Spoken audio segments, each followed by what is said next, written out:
for a mainstream audience to even grasp. So I never thought that NFTs would boom the way that they have. Yeah, that's why we didn't use the letters NFT in the title because it's not a very good name. But yeah, by way of introduction to the project, I'm a documentary filmmaker.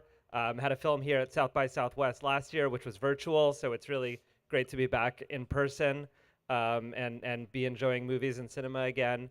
And I was really fascinated always with blockchain and cryptocurrency. And when I discovered NFTs at the beginning of last year, along with much of the rest of the world, I became really fascinated by the power they had to connect artists with the resources that they need and provide a new platform for artists to be able to financially support themselves from every discipline: film, music, graffiti, painters. We've been all around the world with this project, meeting people who this technology has changed their life and given them the opportunity to create in new ways, to cultivate audiences in new ways, and that's what we're exploring with Minted. It's been almost a 9-month journey since Rahila and I first met and began this project together. And what I think we are really both passionate about is not only the power that this technology has to uplift artists, but the power it has more broadly to get rid of middlemen and to create a more decentralized future in which creates opportunities for people that don't currently have those opportunities because of existing institutions that prevent them. And so for us, the exploration of the arts and NFTs is a step towards broader understanding of the power of blockchain to transform our society in positive ways. Rahila, what made you want to tell this story to the rest of the world? That was my reason, but I want to hear yours. Um, just as you talked about blockchain and decentralization, it's gonna people, it's the next like fourth industrial revolution. It's gonna really transform society, but it's very hard to understand. So I thought that focusing on like artists and musicians and the NFT ecosystem would be a way to garner the interest of just the average person. And then they could kind of come out of it and have some understanding of what decentralized technology is. Yeah, and how would you define decentralized technology? I don't want to put you on the spot, but I think even that term for people can be, confusing. Yeah. So, what are centralized systems, and what are decentralized ones? So, blockchain technology enables an advancement in cryptography that was never possible before. So, you and I can have a direct exchange peer to peer without a third party. So, currently in Web 2, like when we're using PayPal or Venmo, or we're transacting on a centralized platform like Facebook or Instagram, um, all of that data is shared. It's not a true direct, you know, peer to peer Right. transaction on the blockchain. And then you kind of see how, like, with Sony, the emails were hacked or like servers were hacked. And then, or all the time, I get letters saying that, like, you use like this credit card or you shopped at this convenience store and our like records were hacked. So somebody has your data, Right. like, so beware. Um, like with decentralization, that stops that because you don't need a third party. Totally. And Sean, what was your initial entry point and reaction to the world of NFTs? Yeah, so I think my entry point to the world was when you said, "Hey, let's make a movie about NFTs," which was excellent. You know, I went down the rabbit hole of the internet, went into Discords, went on to Twitter, found out the main projects that were happening. And I mean, over the last 9 months of filming, it's been interesting understanding that this isn't just like a series of pixelated images that are spreading as memes, that there's an underlying utility here that has a ton more application potentially, and it's going to be very interesting after we wrap to see where this goes. Yeah, great. So, Raheel, I want to ask you a couple of questions that I think are kind of entry points for people who don't know. So, the first question is, in terms of the uses that an NFT has. Obviously, the film and the folks who just saw the trailer saw the artistic application, right? You can buy and sell your art. What are some of the ways in which NFTs are evolving and NFTs you imagine will be used over the next few years? Yeah, so in the future, I'd say we're, from a tech standpoint, probably, I mean, governments and cities and entities around the world, they've been doing pilots in this for years, but the scalability is not quite there yet to make it like mainstream.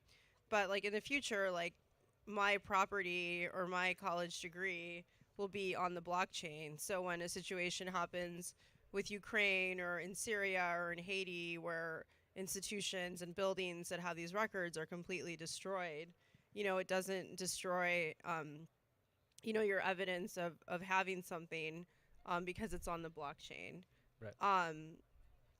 So Yeah, that's great, and I think some people don't understand, and I think would benefit from knowing how the Ethereum blockchain works. I know most NFTs and most of the things that we think about NFTs, whether the crypto punks or bored apes that people are familiar with, live on the Ethereum blockchain. yeah. Can you just explain again as a 101 what's the difference between Ethereum and Bitcoin, for example, and why does Ethereum allow for applications like NFTs in a way Bitcoin doesn't? So Bitcoin is very decentralized. It's here to stay as a store of value. I think there's limited a number. I think it's 23 million. I could be wrong. I used to know this. 21. I think. 21 million Bitcoins. There's never going to be like any more. And I think the application of that is people are sort of seeing the way that I, hedge against other investments. I have gold. Like I'm good to invest in Bitcoin. And then Bitcoin was also very interesting because we take a lot of things for granted in the United States, but there are entrepreneurs in Africa that are doing business in like China and the Middle East, and they're respectable entrepreneurs. But then in a lot of countries like Nigeria, for example, or I'm Pakistani in Pakistan, there are periods of time where the government limits the number of dollars that are available. Right. So they're not able to take money out of the country or, exchange into dollars. I mean, unfortunately, things like that happen. And then Bitcoin completely changed the game for these entrepreneurs because they didn't have to deal with like things like that happening and disrupting their businesses and day-to-day life. Ethereum kind of came along, and it's not a competitor to Bitcoin. I think that it was just an evolution in the technology where you can run applications. Like, for example, in the future, we'll have a decentralized Uber. We'll have like a decentralized social network. A decentralized Uber is interesting, for example, where if I'm an Uber driver and I have a 5-star rating, but I move to Lyft or I move to another service, my reputation stays within Uber. Right. But when it's decentralized, like my reputation goes with me like wherever I go. So there are other blockchains, but the only ones that I really pay attention to are Bitcoin and Ethereum, and then the scalability solutions that are being built to support Ethereum. I think that this ecosystem's like the Wild Wild West, where there are a lot of scammy blockchains out there. I'm not going to name them, but they lie about being decentralized. They lie about their security. They're really they're so inferior to Ethereum and Bitcoin. I wouldn't even put them in the same category. So it's really not that different than Web 2 at all in terms of its centralization. Yeah, great. Thank you. And Sean, what have you learned, or what misconceptions or new ideas in this journey have come to you, and how would you explain to your grandparents in Ohio what's happening in Web3? Yeah, I mean, I think Sean's from Ohio, by the way. That wasn't just theoretical. I am the C. It does not unfortunately stand for cool. It stands for Cleveland. Cleveland's pretty cool though. I gotta say. I think for folks back in Ohio, I mean, I think the big thing that they might misunderstand about decentralization in general, or I'd say the path towards helping them understand decentralization is that, you know, a lot of folks, especially in Rust Belt areas, were really devastated by the effects of centralized banking. And to put it simply, this is an alternative. And, you know, I'd encourage them all to explore those alternatives to systems that have perpetually kept people who are down even further down. Yeah, great. Thank you. And one last one for you, Raheel, and then maybe we can open it up, which is that there have been a lot of recent critiques and concerns about the environmental impact of NFTs and blockchain in general. Do you think those concerns are valid? Do you think there's solutions to them? Obviously, you're somebody that cares a lot about social issues and social impact. So how do you see bridging those two communities? Um, so the ecosystem, the NFT ecosystem is relatively small, you know, when you're comparing it to the gaming ecosystem at large. So I would say that a lot of the things that are written about the environmental impact, I personally think are not accurate. But then at the same time, it doesn't mean that there's not an environmental footprint. So I think what people don't really understand is a lot of these big transactions that happen are not happening directly, like not every single one of them. They're not happening on the layer one Ethereum blockchain, which is the most energy intensive.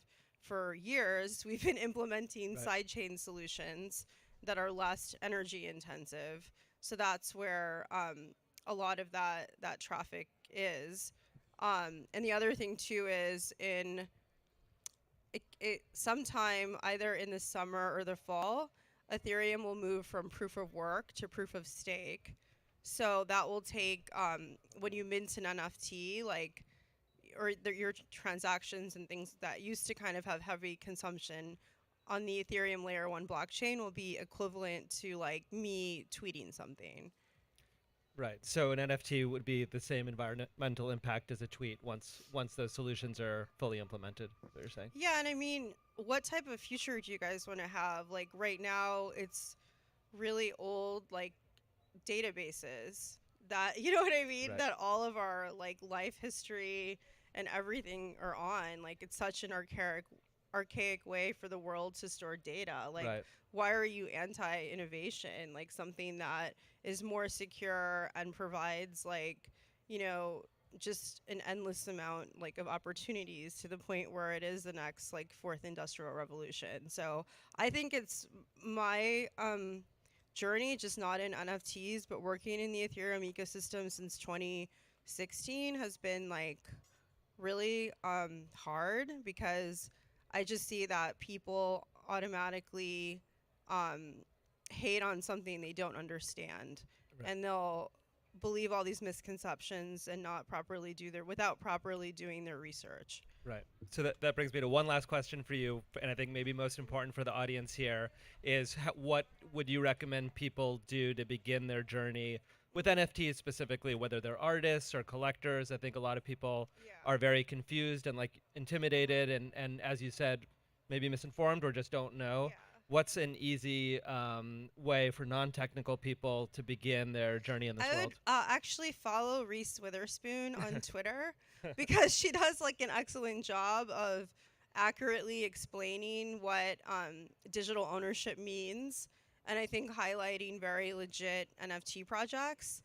And then I don't want to name the names of other celebrities, but they're kind of doing like cash grabs and they're doing it on chains that, you know, I don't think are decentralized. Yeah. So I actually think that Reese Witherspoon is a good source of information in terms of like what she's sharing and the projects and all of that.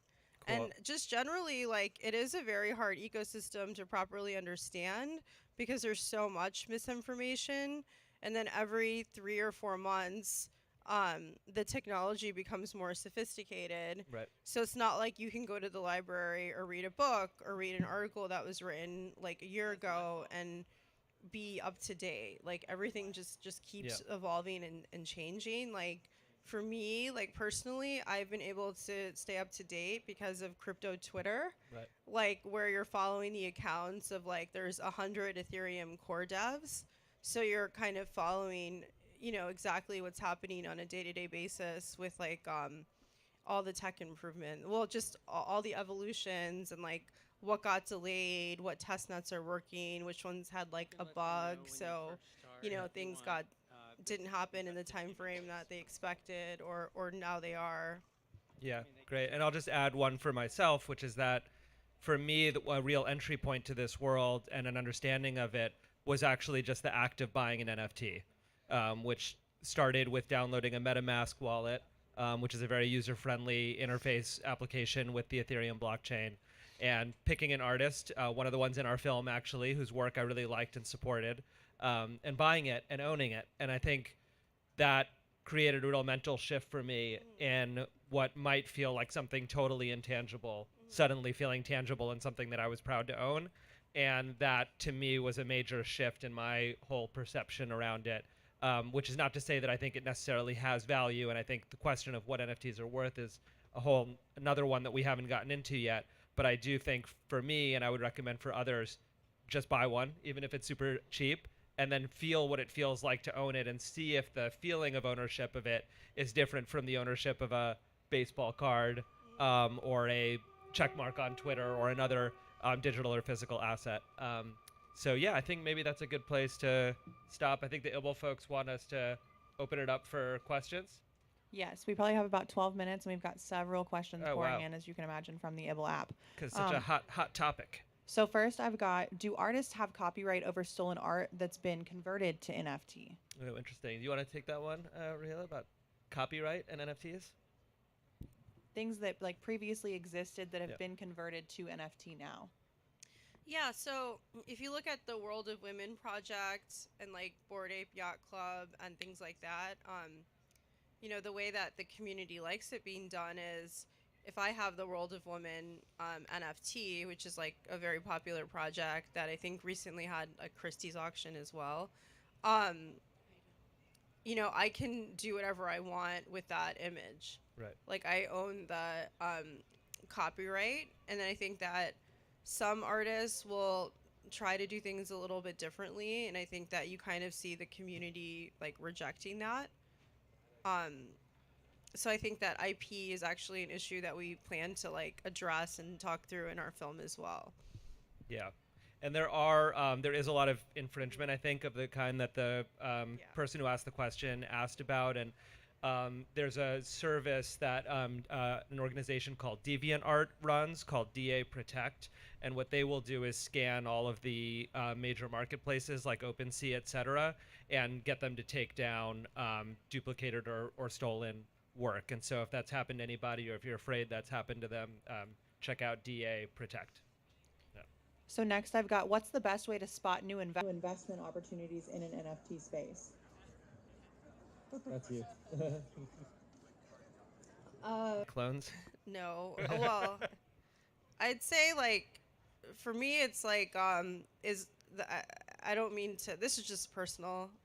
This is only me personally. I'm not Do your own speaking research. on I'm not giving investment advice. It's just, like one for me as Rahila, not speaking on behalf of anyone else or saying that what I'm saying is 100% accurate. Is it built on Ethereum? Like, is it on the Ethereum network? Does it have a strong community? Does it have utility where I'm buying this and then what does that mean? Is it just like a piece of digital art, or does it have like interesting utility? I never buy at the top of the market because sometimes, you'll see something fluctuate. Like Bored Apes were 100 ETH and then they dropped down to like 60 Ethereum, and now they're kind of going back to 100 ETH, just in the same way that cryptocurrency fluctuates. You see the same fluctuation with NFTs. Also, there's like really interesting platforms like Super Rare that are one of one pieces of art. So a lot of people only collect like one of one. And I think Super Rare does an excellent job of like curating. And then a lot of the artists in our film, like I just got their pieces early to support them. And then I would have like no idea that a lot of them, their careers have like completely blown up where, like most people would be, it's like many times more than, it's just a crazy time because you've seen like NFTs in the past couple of years like outperform like the S&P 500 and like any other asset class.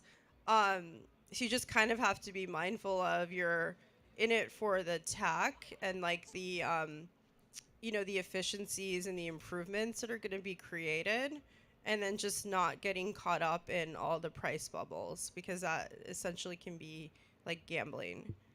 Yeah.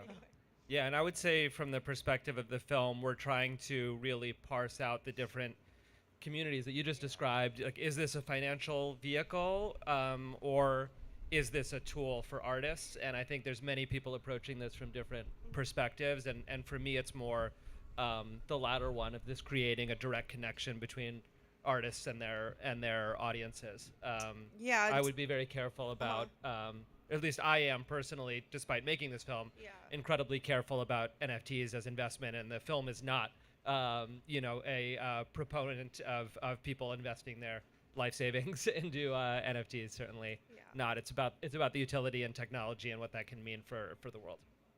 Well, and that I want to piggyback on that with a question that I personally have, which is NFT something that is realistic for like everyone to try to do, or is it something that maybe you have to discern whether or not this is your thing? I think it depends. Like if you're, like Nick was saying, just, I want to understand what digital assets in a decentralized world is. So, I want to set up a Coinbase account and then put some money in my MetaMask wallet and then understand what that's like to transact in a completely decentralized way and just kind of get a taste of what the future will be like. If you kind of want to go and do that, that's fine. But then with a lot of innovation, for example, all these Fortune 500 companies are implementing blockchain, and they've had blockchain teams for years testing things out. So like a lot of this innovation is going to happen in our day-to-day life without us directly having to even know that it's happening. So I would just like kind of proceed with caution and just do it for fun, because it's still very, very like early. And then a lot of these things aren't necessarily the most user-friendly either. I'd also say, yeah, in terms of it becoming like a day-to-day thing, I mean, it's going to become a thing where we go to a sporting event or a concert, you'll scan a QR code, and that'll populate in your wallet, and that's an NFT. So it's really going to become part of, I think it's going to become part of our day-to-day lives and everybody's day-to-day lives sooner rather than later. Yeah, I agree. I think, regardless of whether you want to invest in NFTs or in an artist, my journey with this over the last year or so, and this is not coming from any kind of evangelist perspective, it's just meeting and learning about this world, is that this is really inevitable, and it's very beneficial even if you have concerns or questions about it. Understanding it will benefit you, much in the way that understanding social media 10 years ago is probably a good idea for your artistic career or your business. Whether or not you like it and whether or not there's good or bad things about social media, understanding Web3 and blockchain and NFTs is probably a good idea, so that you can implement it if you want to in whatever it is that you're doing, because like you said, enterprise companies are going to be doing it, and so it's great to be able to understand it on an individual level. And then that again transitions really well into our last question, which is, are there any businesses that currently take NFTs as payment, and can you trade NFTs? Definitely trade these, and there's great services that allow you to swap with other people. I don't know about taking NFTs as payment, but there's a lot happening in terms of collateral and lending and borrowing, right? Yeah, so this year you're starting to see the beginning of it, where if you have it's interesting that some NFTs have become like blue chip assets. So people can borrow and lend against it, which is interesting to me. But I think it's the same way that people are doing that with cryptocurrencies, because you just have to be careful and then keep in mind that usually like crypto loans are very over collateralized, because it's very normal to see like a 50% drop in value, Yeah. you know, and then like 2 months later it's back to where it was, or 2 months later it's like at an all-time high. So I think just in an ecosystem that's very premature, um, it's like hard sometimes to do the borrowing and lending. You just have to be careful. As payment, no, but you can easily sell your NFT on a marketplace and then have Ethereum or Bitcoin, which many places are taking as payment. Great. Well, I think if that was the last question, I just want to shout out all the artists that are in the film: Young and Sick, Diana Sinclair, Anthony Ezekwo. Some of the artists that you saw in that are actually here right now, including Andre O'Shea and Latasha. So if you know any of them, check them out on Twitter. Support their work. That's what we're trying to do with the film. You can follow us on Twitter to keep up with the journey of it. We will be finishing it over the next couple months, and we'll be doing some ibble podcasting when we get it done so we can share it with the world. So thank you, everybody. Thank you, ibble, for having us. And yeah, feel free to hit us up if you want to spend your life savings on NFTs. No, don't do that. Anyway. Thank you, everybody. Thank you. Thank you.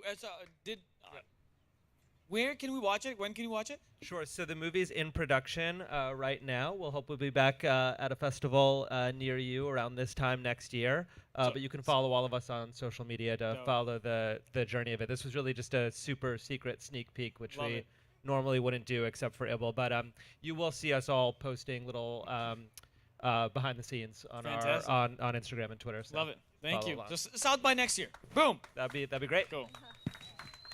All right. Thank you. Of course. All right, everybody. It's almost noon. We've got some beautiful coffee right here. Please take some. I almost cried when I had that first sip, so please enjoy that. We're gonna have another 2 podcasts coming in soon. If you're an expert, you've been waiting for the studios, we'll get you in soon. Otherwise, please enjoy your time. Download ibble. Continue the conversation. If you have questions from these people, you can join ibble, ask questions, they will answer. If there's anything I can do, my name is Moby. Let me know. Thank you. Thank you.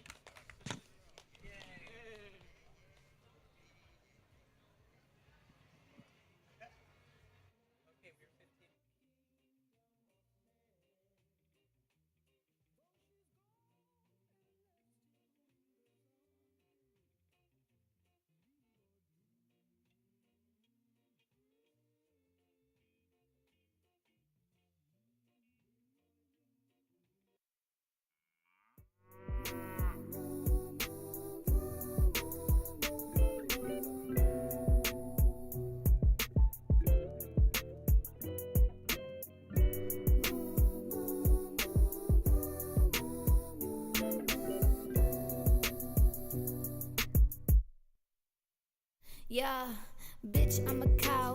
Bitch, I'm a cow. I'm not a cat. I don't say meow. Bitch, I'm a cow. Bitch, I'm a cow. Bitch, I'm a cow. Bitch, I'm a cow. I go moo. Moo.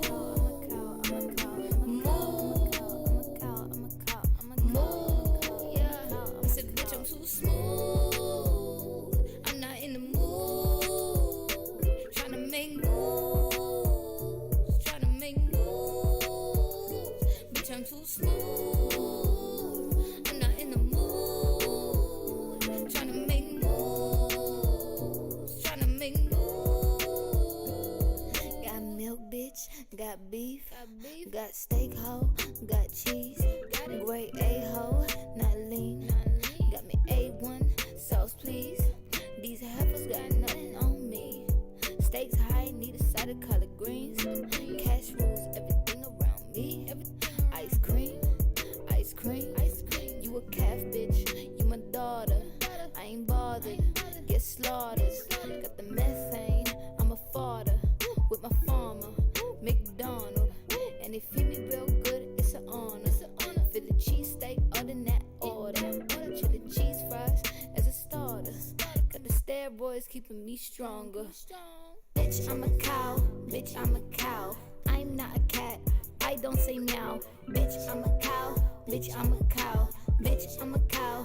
Bitch, I'm a cow. Go move. Move. Move. Move. Yeah. I said, bitch, I'm too smooth. I'm not in the mood. Tryna make moves. Tryna make moves. Bitch, I'm too smooth. I'm not in the mood. Tryna make moves. Tryna make moves. Bitch, I'm a cow. Bitch, I'm a cow. Bitch, I'm a cow.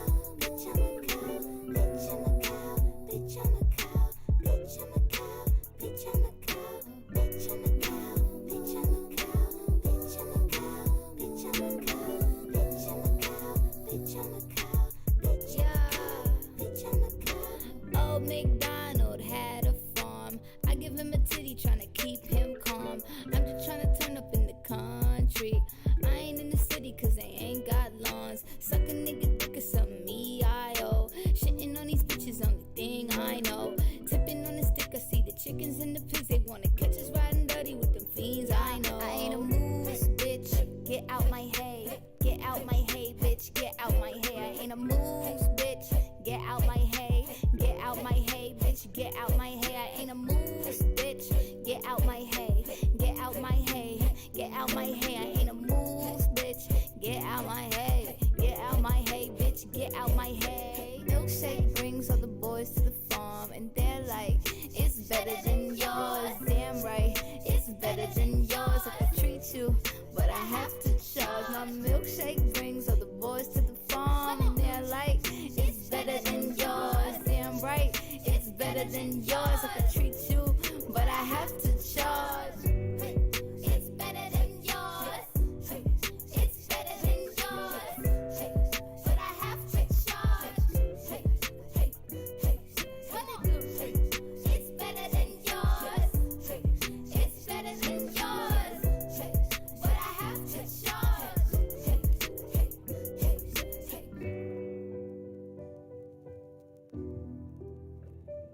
I want a cheeseburger. Fucking beans.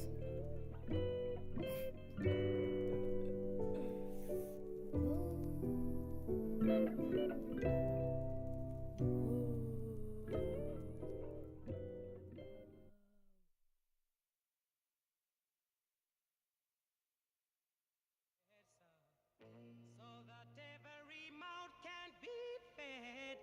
Oh, me Israelites. Get up in the morning, slaving for bread, sir, so that every mouth can be fed. Oh, me Israelite. Why on my kids step up and I leave me? Darling, she said I was yours to receive. Me Israelite. Shut them a tear up choices ago. I don't want to end up like Bonnie and Clyde. Me Israelite. After a storm, there must be a calm. Catch me in a farm, you sound your alarm. Me Israelite.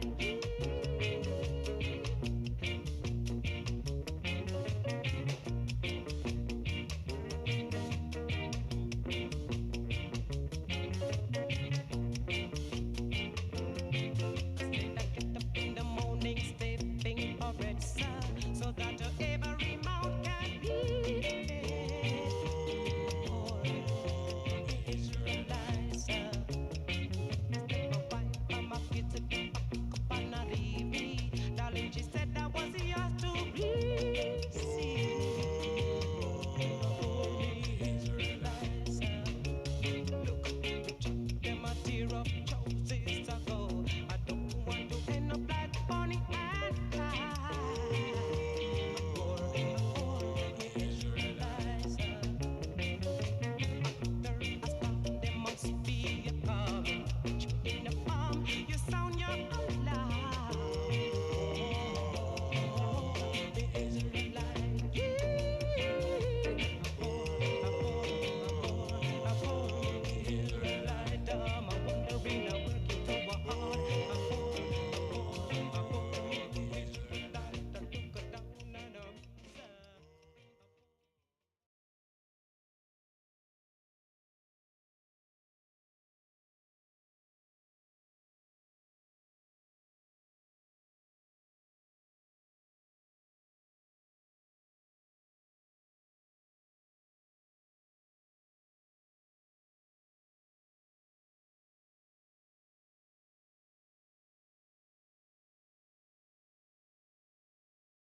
drop the loop, hoping I pop soon. What would Jesus do? That's what my grandma said. She said, and it goes like E-I-E-I-O-O-O-O, E-I-E-I-O-O-O-O. Don't hit my line if you be broke. Don't hit my line if you be broke. I'm not the type to bring the smoke out.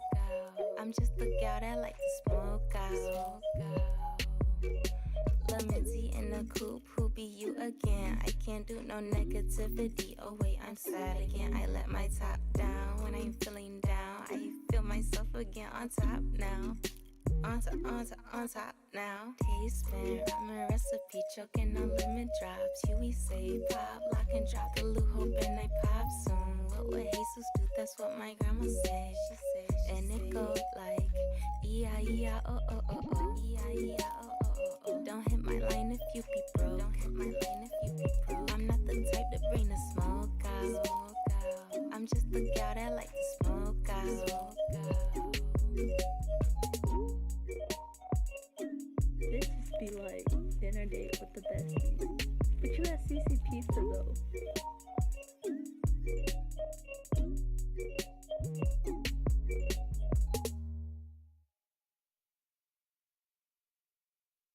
Our next number is dedicated to him. Ladies and gentlemen, I'll never smile again. Yeah.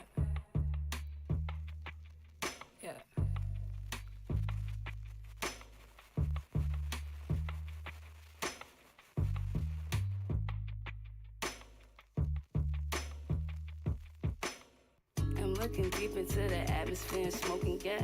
I'm falling deep into some patterns, damn fucking fast. Hold on to your hat, I might need your gap. Life's a contradiction to this wish they say I have. It's just my sunny disposition, my own issues make me lavish. Just 100 bad decisions, couple F's and 7 drafts. But I heard they brought against me, I ain't get a chance to ask. Disappeared into the trenches, I ain't going outside. Reappear with several bitches, I'm like, hold up with my bat. Mixing different types of liquor, all the darkest niggas past like. Might have been a demon or a heathen in your past life. Something still attractive, about to see that didn't act right. Henny in my cup, so I don't lean unless it's sack right. Call a nigga bluff like where your team and what your pack like. See when he react like, then you run the sack. Betty's so intoxicated, he still call me back. Betty's so intoxicated, he still call me back. Betty's so intoxicated, he still call me back. Betty's so intoxicated, he still call me back. Betty's so intoxicated, he still call me back. My next remarks will be directed to those of you who have already been murdered. Betty's so intoxicated, he still call me back. Betty's so intoxicated, he still call me back. Systematic failure, overheating, systematic failure. I done seen this movie, I done seen the sequel and the trailer. I recite the lines and I just need you dying when I say it. I'ma make you cry and I'ma probably lie cause I'm a player. You can say you're present, I'ma coincide cause I don't care. I love attention, you complete the mission. You've been trying to stare with that tunnel vision. I can see directly through the air. Suck a nigga, never love a nigga. Nigga running scared, I don't trust that nigga. I just want the issue on his bread. Still the ill finesse, I just miss depression with the fear. Fuck on that bitch and he lay up. Triple the stack, now stay up. Riddle the weed with the K up. Get the placebo to play up. Heart break, can't take, no, wait, I'm straight. See when he react like, then you run the sack. Betty's so intoxicated, he still call me back. Betty's so intoxicated, he still call me back. Betty's so intoxicated, he still call me back. Betty's so intoxicated, he still call me back. Betty's so intoxicated, he still call me back. He still call me back. Betty's so intoxicated, he still call me back. He still call me back. Betty's so intoxicated, he still call me back. Betty's so intoxicated, he still call me back.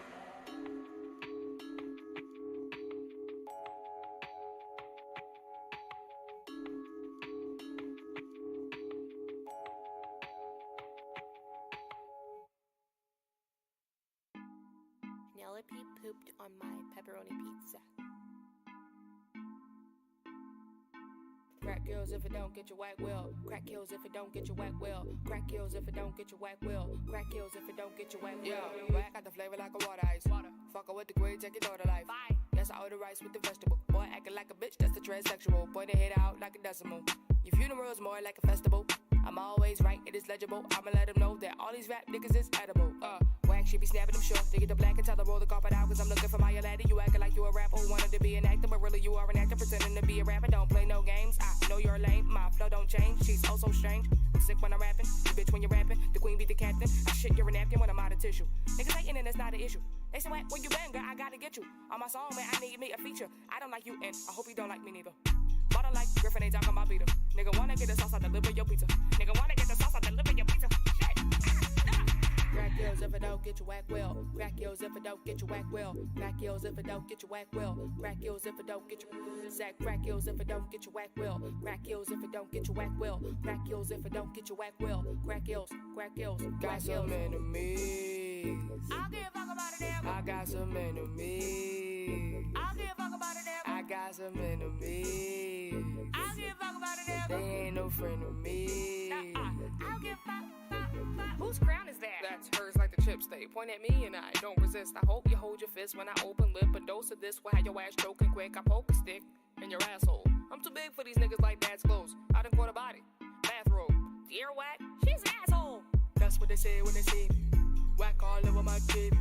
All the weak boy wanna be me. All the weak boy wanna be me. That's what they say when they see me. Whack all over my team. All the weak boy wanna be me. All the weak boy wanna be me. I got some enemies. I'll give a fuck about it now. I got some enemies. I'll give a fuck about it now. I got some enemies. I'll give a fuck about it now. They ain't no friend of me. I'll give a fuck. Crack yours if it don't get you whack well. Crack yours if it don't get you whack well. Crack yours if it don't get you whack well. Crack yours if it don't get you sack. Crack yours if it don't get you whack well. Crack yours if it don't get you whack well. Crack yours if it don't get you whack well. Crack yours, whack yours.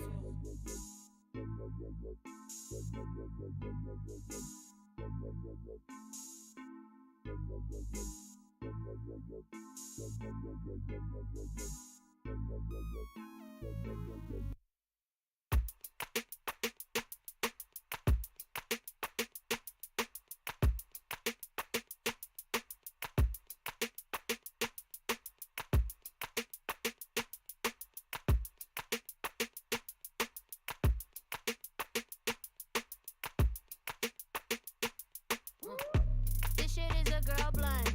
I only smoke girl blunts. This shit is a girl blunt. I only smoke girl blunts. This shit is a girl blunt. I only smoke girl blunts. This shit is a girl blunt. I only smoke girl blunts. I suggest you don't try me. I'm real unstable when I'm off that YG. Half a tell they friends don't mind me. I stand 5'3" and I'm real feisty. What I need, pretty nigga, palm trees. Got my own money, bitches, nothing you can buy me. Nope. Crooklyn, baby, we could take it there. And if they want smoke, we can put it in the air, yeah. This shit is a girl blunt. I only smoke girl blunts. This shit is a girl blunt. I only smoke girl blunts. This shit is a girl blunt. I only smoke girl blunts. This shit is a girl blunt. I only smoke girl blunts. What you say? What that mean? I don't know. Top shelf, bitch, I'm on the honor roll. Hot fire, make your nigga stop and roll. That booty, ooh, she jiggle like a jelly roll. Damn. Chocolate, I'm looking edible. Running through the money, bitch, I feel incredible. Invite me to your party, but I never go. I be too caught up with that bankroll. My dude real hood, mouth full of gold. Real hood, do rag on. Ambitious nigga, damn he got it going on. He just graduated college about a week ago. You can work at CVS, long as you don't keep me stressed. Cause I need a nigga that's yes. I'm not with the disrespect, it's me with that indirect. Smoke 'em like a cigarette, puff pass. This shit is a girl blunt. I only smoke girl blunts. This shit is a girl blunt. I only smoke girl blunts. What you say? What you say? This shit is a girl blunt. I only smoke girl blunts. This shit is a girl blunt. I only smoke girl blunts.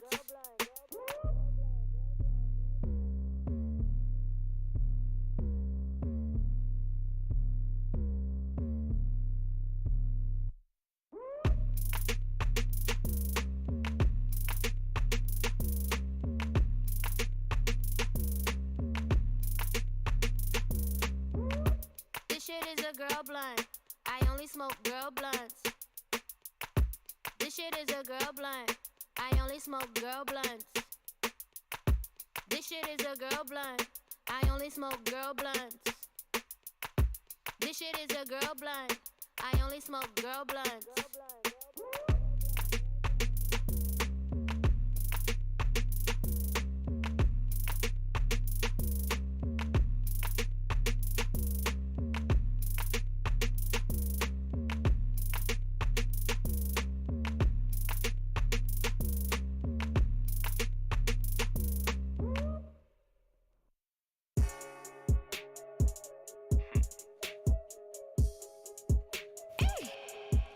It's baby.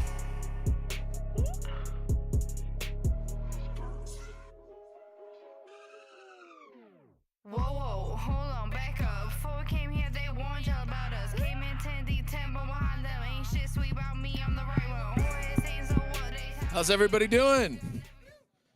I know. That what is it? Daylight savings time?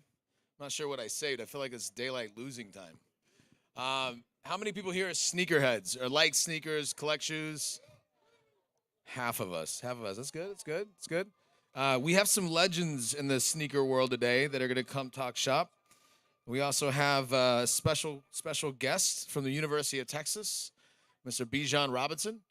And then if you guys are in that sneaker game, you know there's a guy that basically trolls all these people and finds people wearing all the fake Yeezys. We have Mr. Yeezy Busta joining us today. And Yeezy, Matt, and Andre came all the way in from LA to launch their podcast. This is their first episode. So they brought on Bijan as their first guest. You guys come on stage. Give him a round of applause.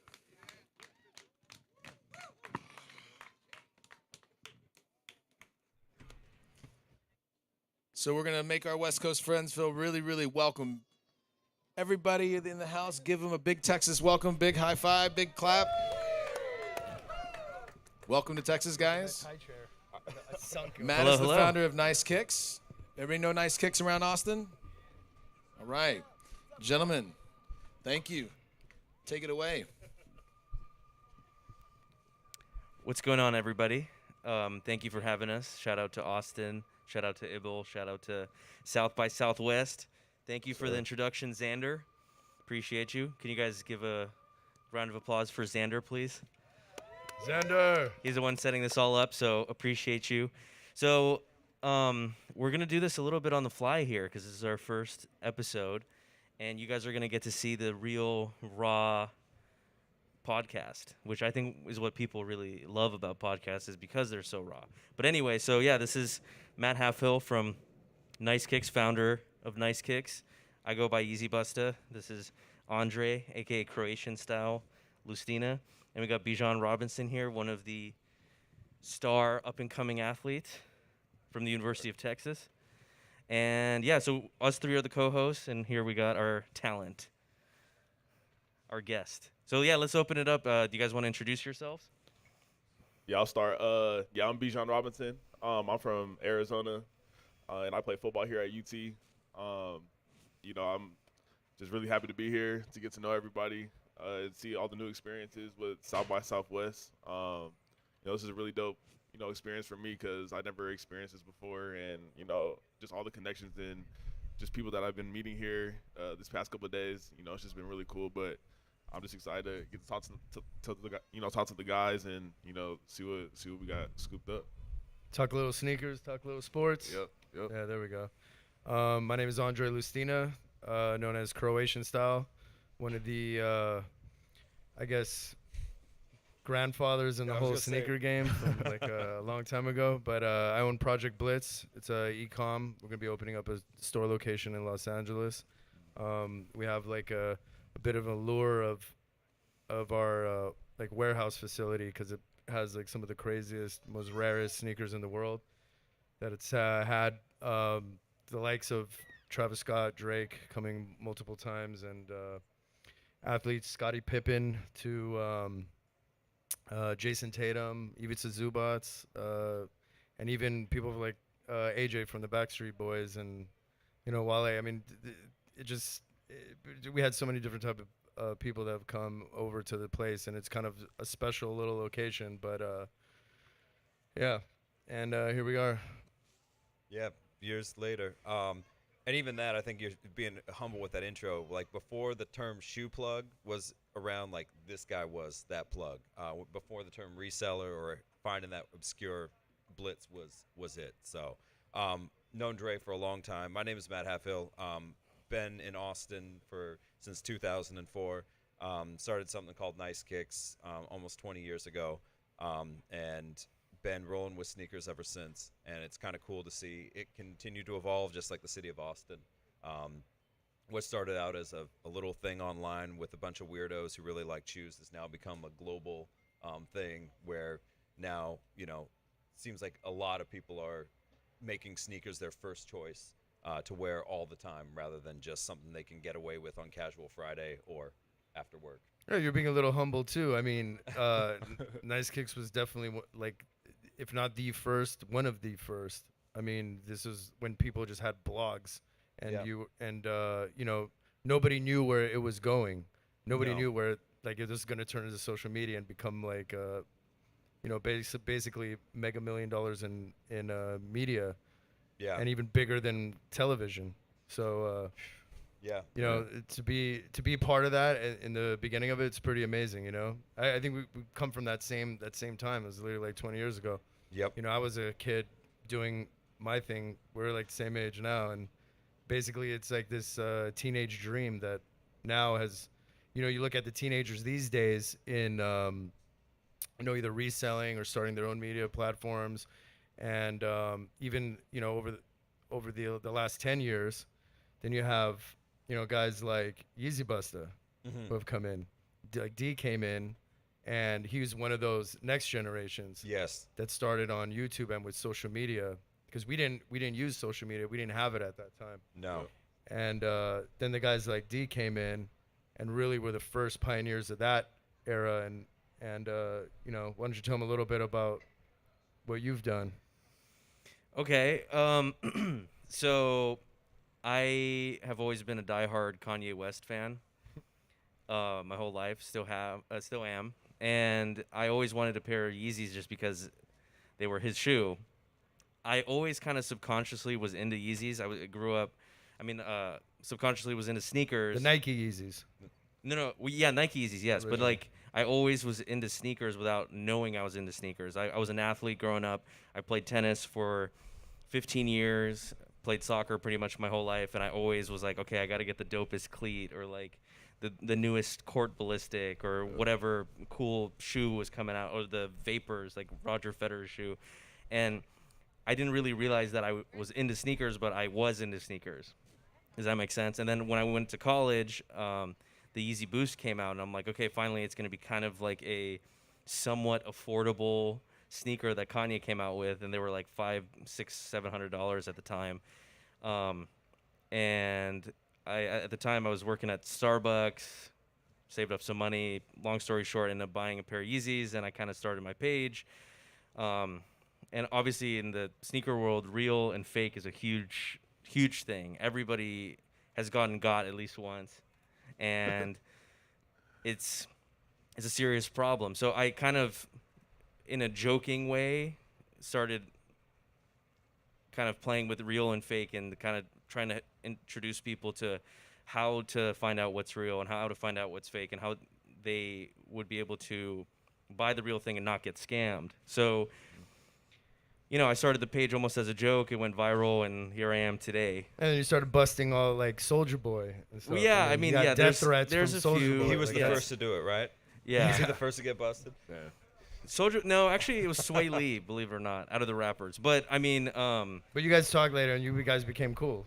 Yeah. But Soulja Boy, you had death threats, right? No, yeah, I want to meet that guy one day. We'll see. But yeah, I mean, yeah. Long story short, I just started calling out celebrities, and that's kind of how it all blew up. Yeah. That wore fake stuff. But I mean, it's a nobody really cool wears and fake it's stuff amazing anymore. thing, Like you really come to that point. It's like different talents. You're always in the right place at the right time. You were kind of destined to be in that position, I think. And I think like yourself, I think you were definitely destined to be in that position. Yeah, man. God definitely gave me a gift to play the sport of football. And ever since I've been here, it's it's been a blessing to just to see like everything rise from like the Heisman talk and just being with great guys and great players to always push me to be the best player I could be. And even like for my coach, he just got a head coaching job, but just when he was always harping on me to just be a good person, just outside of football, because football only takes you so far. And he said just make sure you just meet the right connections and make sure you understand your craft, because just like you guys and just like how you started somewhere where nobody knew about you, like you still got to start from the bottom. And for me coming in from high school, I had to restart how I played and restart how I learned just to become a top player, in college football again. But, it's definitely a grind, no matter what you try to do. And I understood that from right when I got here. Like, I need to, be the best that I can be, whether it's football or anything I try to do. So who was your favorite player growing up? I mean, because is it the same position? Yeah, so my favorite player growing up was Reggie Bush at USC. Okay, all right. USC. I was still a little young. Oh yeah, Trojans. No, 05. Yeah. I don't know about that. Yeah, and like my grandpa, he's a Pac-12 official, so he was a Pac-10 official at the time. Ref from Reggie Bush's games, and he would always bring the tapes back, and I was just all used to watch him and try to like emulate what he used to do. And then I guess Danian Thomason is another one that was my guy, favorite player. It's cool because I got an opportunity, to like talk to him and text him, and he always gave me like good advice. He's giving me good advice right now, just on how to go about my business and in the football world. But those are my two favorite players that I look up to probably the most. That's great. I mean, did you know about, or did you ever watch old video of like Bo Jackson, Barry Sanders, and all that? Yeah. So Barry Sanders is like a guy who I try to play like, make people miss, find creases where you probably can't find the holes. But he's such a legend, and just how he plays the game, I try to like play the game just like that. Barry Sanders had crazy ankles. He did. You know that, right? And he had like unbelievable hips. So just how low he would bend and how he would just come under people and come out of things. It was pretty dope. Yeah, I mean, like the running back position has kind of been left behind. I think a little bit in the past few years. Like the game changed, right? Yeah. So, I mean, you always have those like certain running backs where they just like stand out in an offense, or in a whole team. Really, like you have Derrick Henry, you have Alvin Kamara. You just have a lot of different, types of players like that where you just know whenever they touch the ball, it could be a touchdown at any time. So for me, I try to have that same impact in a game, on a team, and I just know that I'm pretty much blessed that it's kind of been like that, in college, and I want to keep doing that for my team and keep making sure that every team that we play against understands like what they have to go against and what they have to a player they have to like study like that. Yeah, absolutely. Yeah. I mean, you remember obviously the athletes were the sneakers were very driven by athletes. Unlike, in the more recent era, it's like music artists. Right. But growing up, the athletes was the first point of connection to footwear. Honestly, ever since the beginning of the footwear industry as a large scale. I mean, the first signature athlete was a badminton player, Jack Purcell. And ever since that was like in the 20s or 30s where he had his first shoe. Everything has been from sports up until Kanye West had his own signature shoe. I mean, that was like the start of like officially musicians driving shoes. And now even there's been another step removed from that, which is the creators. Like Virgil became like the next Kanye in that way. Like Virgil was the next MJ, or sorry, Kanye was like the next MJ in some way, disrupting the space, and then Virgil became the next Kanye. Yeah. Like that. Yeah, and then Kanye started with Louis Vuitton. It was like 2009. 2009, yeah. Or 2008. 09. 09, right? Yeah. Yeah, and it came out before the first Nikes. Yeah, the Nike one had been in the works, and that one was already in the works first. When then he went to LV and let LV know he was working on one. So yeah, he was able to get both things going at the same time. Which now, or back then, it was kind of a weird, kind of a mind warp. Oh my gosh, Kanye has a shoe with LV and Nike in tandem, and now they're doing a collaboration together on one of their most iconic silhouettes with Virgil. So. Yeah, it's pretty interesting to think about how, like, the whole culture and, like, fashion as a whole was predominantly about athletes. Mhm. Like even like Lacoste. I didn't know this until recently that Lacoste was started by a tennis player, Rene Lacoste, because Mhm. he used to slither on the court like a crocodile. Yep. And so and that brand started, so like a huge worldwide, world-renowned brand. And now, yeah, I mean, it is definitely transitioning more to musicians, but athletes still have a major impact. Yeah, I mean, because like just from their pre-game fits and stuff like that, like people watch that. And I think that the athletes that have like the craziest outfits are the ones that also kind of stand out, like regardless of how good they are, Mhm. So I mean, yeah, it's really interesting. I mean, it's really it comes down to we buy brands, right? And one of the brands we also buy are names, and like we are driven to certain products based on the names and the brand of that athlete. Going back to you mentioned Lacoste, that reminds me of the fact that Michael Jordan, something that made him and his line so different from every other thing that had been done in like more like mainstream sports up until that time, is that his actual agent came from the tennis world, and it came from ProServe, and so they actually wanted to attack the marketing angle of Michael Jordan the way you would attack for a tennis or golf player, which you led by name. Everything else before that had been done in sports marketing by the major brands been done more so on the team and league level. Yeah, there had been individual guys signed, but they didn't approach it quite like they would the tennis guy. Where tennis, as you know, like the player is the brand, the player is the team, the player is, and their name is what is traded on. Absolutely, 100%. And there is a very strong bridge still between like athletes and the sneaker world or fashion in general.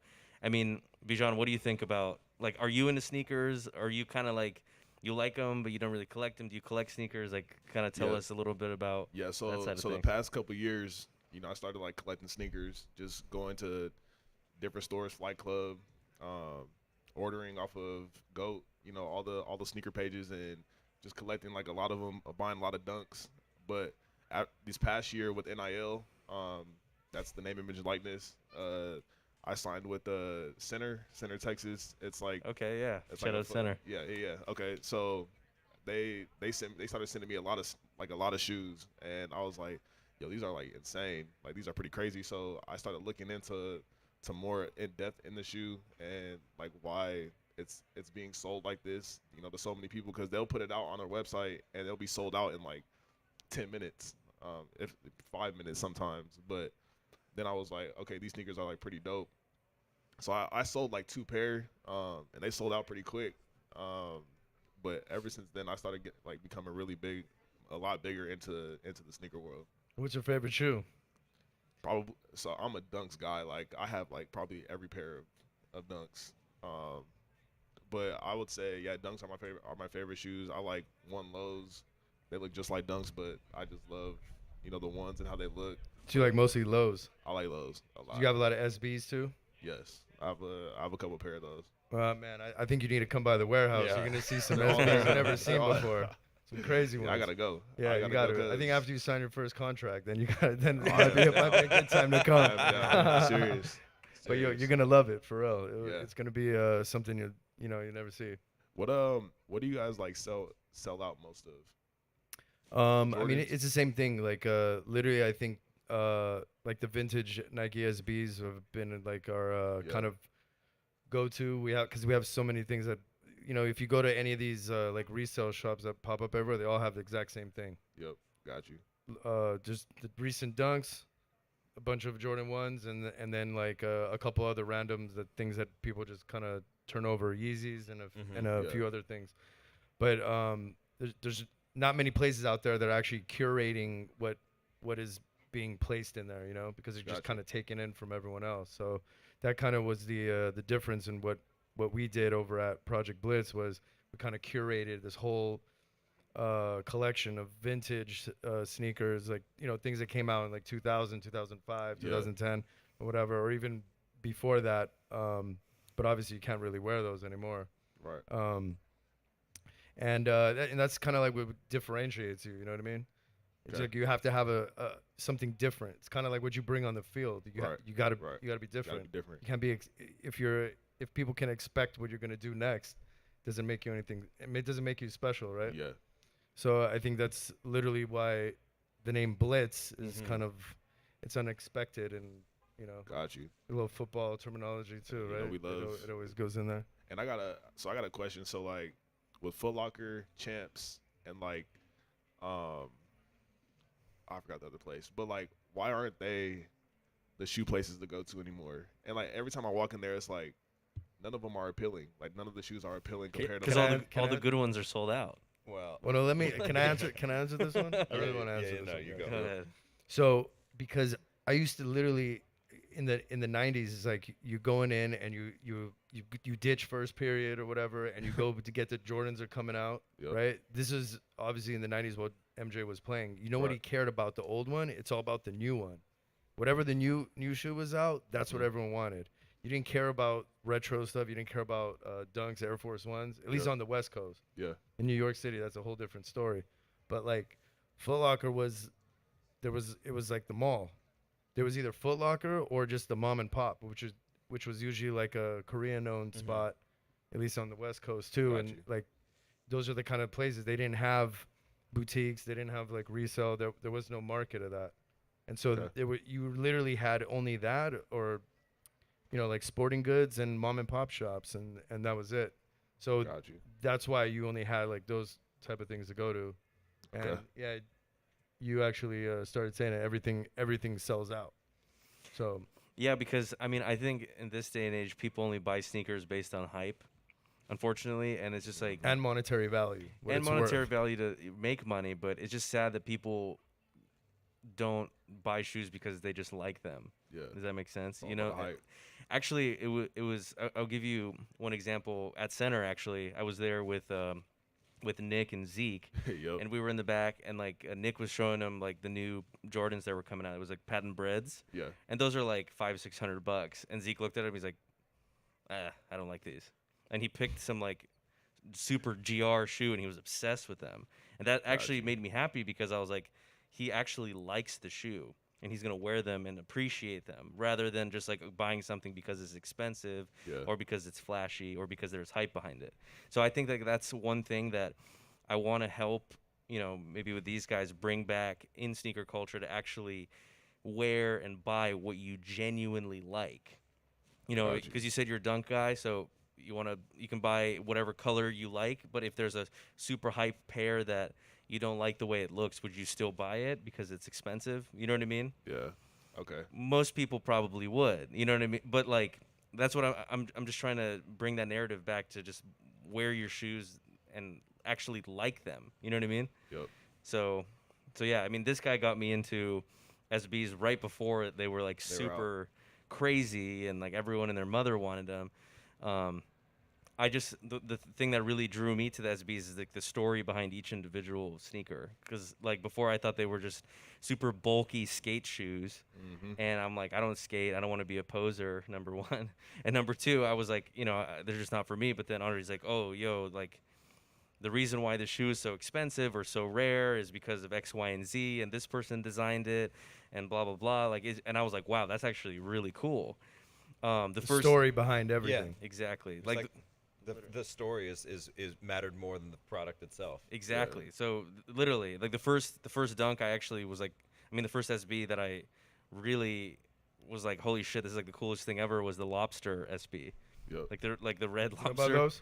Have you ever seen those? You've seen the lobsters, okay. Nice. And like when you first look at it, you're like, oh, this is like whatever, it's like just a red skate shoe. But then when you really break it down with like the rubber band on the front, like lobsters have it on their claws, and then like the speckled pattern, and then the inside like the Maryland inspired tablecloth, which is like how they eat, like where they eat lobster. Like it's so cool. Like every little detail is like paid attention to, and that's what I love about. Shout out Rob Hepler. Yeah, shout out Rob Hepler. Actually, the guy that designed that. Designed that joint. It came out at Concepts first, but yeah, he's our boy. He's a great guy. Yeah, the original concept art is really interesting too. I kind of wish they kept a few of those things. But anyway, yeah, I think if people really knew more about sneakers and each individual story behind each one, I think they would appreciate it more than just saying like, oh, this is Travis Scott's new shoe, I'm gonna spend $5,000 on this. Like, you know what I mean? Like, yes, Travis Scott or Kanye or whatever, but like there has to be a story behind it. Yeah, you and know? I feel like there has to be like somebody or a big platform to make the shoes like appealing. Cause I remember I used to see dunks and I was like I don't want these for some reason. And then now I like saw them on the internet and I saw like actual celebrities wearing them and rocking them. I'm like, okay, so these are like super dope. But I'm not even gonna lie, like I started wearing dunks because of the hype trend behind it. Okay, so I love that. Where did those celebrities get I those love that shoes? that's Could true somebody about answer? Where did those celebrities get those dunks? Okay, well, Yeah, come on, you can say it. From you. Yep, Okay, it's so okay. Hey, it's okay. all right, I won't be humble about this one, but because normally, like, you know, I don't really like to go about all that in that way. But all right, we'll go on this one. You say so, D. You brought up Travis. Honestly, that's the reason why Dunks came back hard. Because in 2017, we built this at ComplexCon. It was the second ComplexCon. We built this clear skate ramp.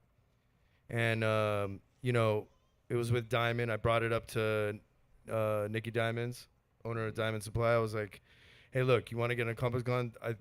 This was the plan. I think this is what we need to do. And it was building this clear skate ramp with all the dunks in it. Nobody cared about dunks at the time. Yeah. So it was like the entire SB collection with a bunch of crazy stuff.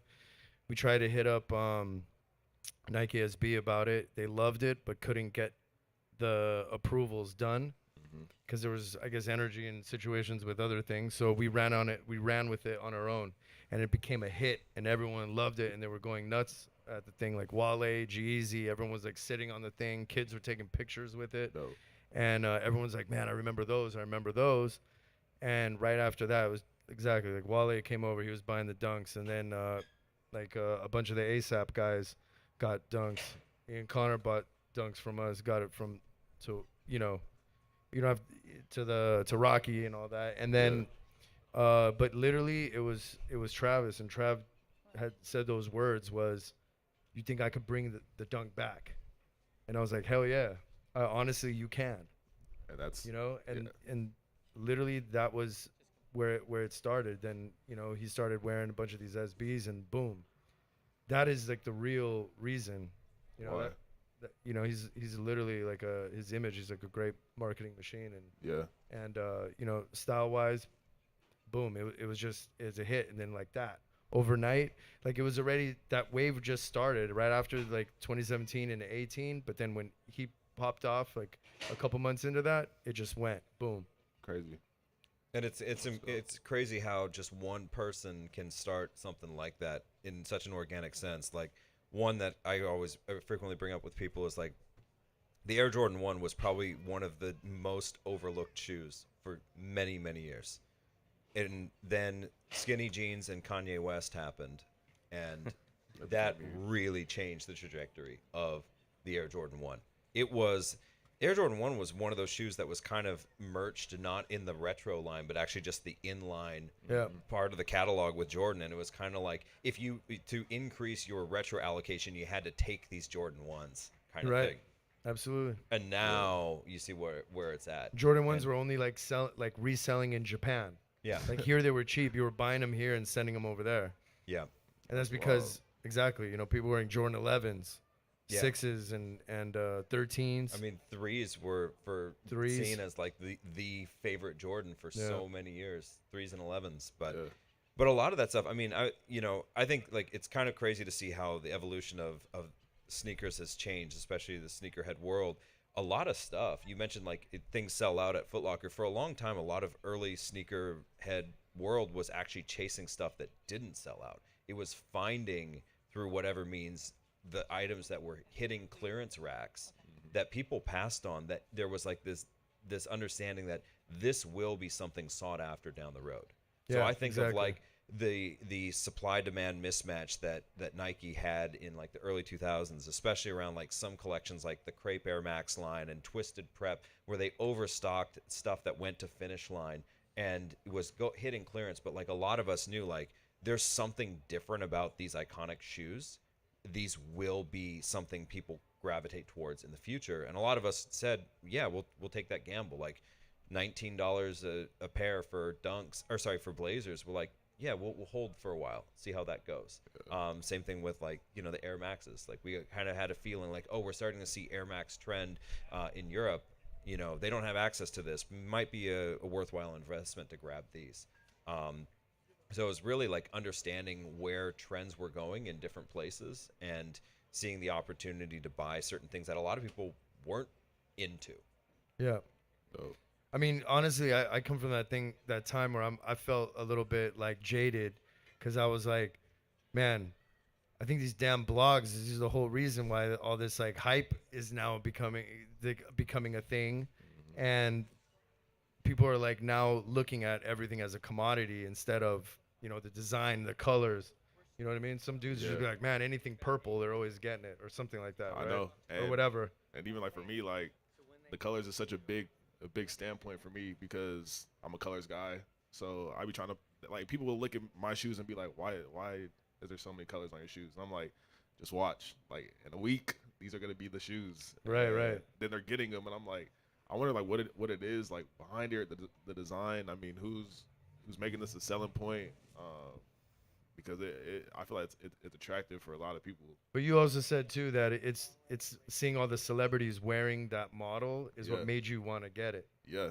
But if they weren't wearing it, you wouldn't care about them. Well, that, and you wouldn't really know, like. Yeah. So if you're not gonna know, and if you're not seeing it, and if you're not seeing more trends of it, then you're like, what's the point of? So it hopes you seeing it, but seeing them wearing it. Yeah. When you see them wear it, then you feel like then they're cool, or then they're valid, I guess, nowadays. And then when you want to wear it, then other people will ask, then they'll see it, and then I feel like that's where the trends come from. So like the Travis Scott ones, when I started wearing those, like they were already kind of big. They were super big actually, but people see me wear them, and then they're like, "Yo, like there's a Travis Scott ones." Then you appreciate it more. But if those Travis Scott ones came out, but they weren't called Travis Scott ones, I don't know if people would like them like that. Yeah. So that's kind of why, like. Well, I mean, yeah, the sneakers are a status symbol. They're like They the are. schoolyard Rolex. That's They what are. I used to say. Yeah. That was. They're the handbag for men. Let's be honest. Exactly. Yeah, all of like. that. So when because you were like I guess the generation under us. And now he's old for the new guy. Right. 2015 is not, anyways. So you're kind of getting OG status. Well, it now. is. I mean, that's 7 years. That's like a. That's in pretty, sneakers. I think it's it's like pretty what? crazy to It's think like about. 2 cycles. Yeah. No, it's funny. Somebody, anytime anyone's like, "Dude, you're a legend," I'm like, "No, that means I'm old." like literally, I'm like, "Dude, no, I'm still here. Hi." Like I'm only 24. I'm not, whatever. But anyway, like yeah, I mean, it's crazy to see sneakers evolve from where they were in 2015. And in 2015, it was all Yeezys. Adidas was on top of the world. Nobody really cared. I mean, people cared about Nike, but like Adidas was like it. If you I never wore an Adidas shoe in my entire life, up until like the Adidas wave started, and I bought a pair of Pure Boosts because I couldn't afford the Ultra Boost because they were too expensive, and also they were sold out everywhere. And they were the most comfortable shoe I ever wore in my life. And then eventually I got an Ultra Boost, and then I got Yeezys, and I was like, damn, these are so comfortable. And I liked at that time what Kanye was doing because he didn't just take an old silhouette and just throw his logo on there. He like made his own shoe. Obviously, he based it off the Roche Run, and like I'm sure there was other like, I mean, it's not official, but I mean there's other style inspirations. But I mean, I love that he made his own silhouette and he made it dope. And like at that time, I was it was so cool to just be comfy. Whereas like the style before then was just like collared shirts or, skinny jeans, and like I just liked seeing that change. It went from kind of like skate culture in fashion to like Kanye starting this whole new wave of like fashion, just like comfy, and like that was the thing. Yeah, no, I mean it was global. Yeah. So. Do you have a question? We do. We have a couple questions, but I'm going to just rock with this one because we've got about 5 minutes with you guys. Okay. Sure. What is next? Creations, collaborations? What do y'all have coming up that people should look out for? Do you want to start? I mean, I was hoping to hear Big 12 championship from this guy. Oh yeah. Yeah. I mean, absolutely. I mean, we gotta go bigger than that. To try to get that national championship. Yes, sir. Yeah, that's what's next for me. All the everything. I mean, every single accomplishment we can get. That's what we're trying to do. Yes, sir.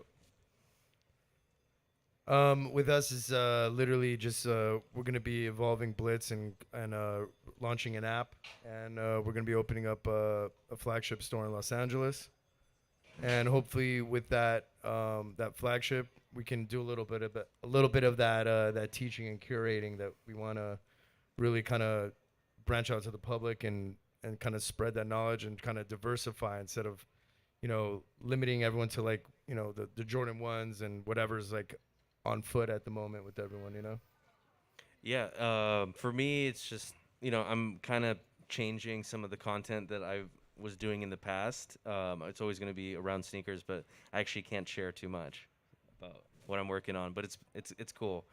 And yeah, stay tuned. Trade secrets. Yeah. Secrets. For us, have a new site update coming really soon, like next month, that we're pretty excited for. App update and some live events happening towards the end of the year. So really ready to take these masks off and get in person. So. I know. What about you? I think you should have a face pandemic's reveal over, bro. sometime Come on. soon. Yeah, I know. I've been wearing a mask since 2015. Okay, I wore it before it was cool. It's because of the death threats. The Soldier Boy. made So you yeah, wear them. basically, I wore the mask because somebody tried to sue me because I called them out for wearing fake Yeezys. Well, you still get like threats like that? Yeah, I do all the Dang, time. bro, It's that's funny. crazy. No face, no face, no case. All right, guys. Last question. Yeah, I got a question. I think it's timely with South by Southwest. How do you believe NFTs could alter the game with sneakers and ownership and just kind of the transition of them? As I feel like it's coming, or if not already here. So the trade secret with that one, that's something I'm kind of working on myself. But Matt, did you have something you wanted to add to that? I was going to say that the idea of NFT and ownership, if there's a way to tie it to the physical product in a way that is fully trusted, the idea of having third-party marketplaces that stand in between consumer and seller really lose a lot of market power. Like you almost don't necessarily need the go-between to verify authenticity if there is a way that people between themselves can verify authenticity. So the idea of having to send a product to be manually inspected and verified to be credible doesn't become as much of a need if it can be done with technology. But there still will always be a need to buy from people who have extremely rare, hard to find items. That makes sense. Totally. Yeah. Thanks. Well, guys, man, that's all our time. Post mic, please. Mic on. Thank you. That's all our time for today, but want to give everybody a big round of applause? Thank you, guys. Amazing chat. Looking forward to the collabs. Do we get the shoe giveaway? Oh yeah. Oh, you didn't Okay. show them? Okay, well, we're not giving them away today, but this is a pretty great little piece of sneaker history here. Make sure you guys download the app, follow me, and react to the trend, to the thread. I'm sorry. And there's going to be more details coming soon. But I mean, for those of you who don't know what this is the off-white Jordan 1, the UNC colorway. A nod to Michael Jordan's alma mater. And yeah, this shoe goes for around $3,000. Oh wow! So a pair of those? Absolutely. So yeah, we're giving these away through the ibble app. Shout out ibble, and make sure you guys stay tuned for more details on how to win. But if you don't have the app, download it right now because you don't want to miss out. Do they go to your profile for that? Yes, go to my profile at EasyBusta, YEEZYBUSTA.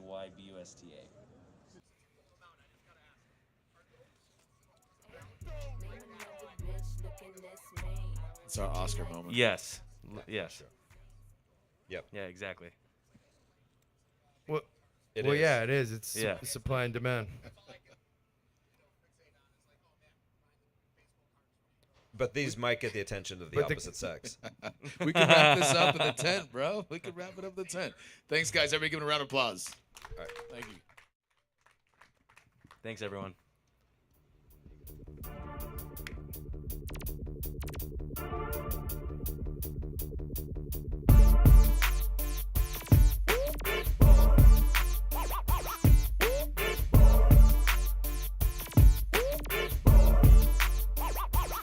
I said, give me 2 pearls. I need 2 pearls. So I can get to stomping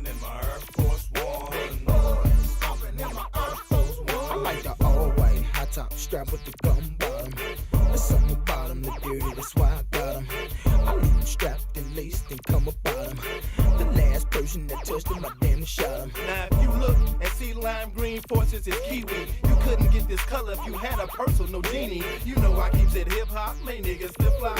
Yeah, my force ones in tip top, got force one flip flop. I like the limited edition, the khaki and on me green. Patent leather pinstripe, you should see how I do the string. Size 12 with the strap, red and white with a cardinal cap. All flavors, but it just depend on when and where I'm at. Don't get me wrong, man, I'm Murphy Lee ain't dumb, man. Cause if that shoe is on that shelf, you should have some, man. You cannot sit up and tell me that you have none, man. You may not have 3 or 4, but you got one, man. I said, give me 2 pearls. I need 2 pearls. So I can get to stomping in my Air Force One. Big boy, stomping in my Air Force One. I said, give me 2 pearls. I need 2 pearls. So I can get to stomping in my Air Force One. Big boy, stomping in my Air Force One. We up in foot like I'm looking like I need those. 10 and a half, and if you got 'em, give me 2 of those. I can tell she never seen Murphy Lee before, cause she just standing there as if I'm shooting free throws. I said, excuse me, miss, I only wanna buy shoes. She said, I love you, Murphy, especially in the white and blue. I said, the white and blue sound nice, make it twice. And I signed the autograph, thanks for the advice. I keep it real dirty, dirty, you know how I do. Purple and gold with the Lakers, the Broncos, the orange and blue. I like them floppy with ankle socks, lows, mids, and high tops with the clear sole. But it's Tim's and fat laces when it's cold. But when the winter gold and the hot summer flow, then it's back to the all-purpose with them little dots in the toe. Ain't nothing stopping this dough that I'm spending for show on them Nike Air Force and E behind the O. Okay, Lee, I treat my shoe like my ride. Chrome on the fat laces and put wood on the inside. Spray candy on the swoosh with electric roof.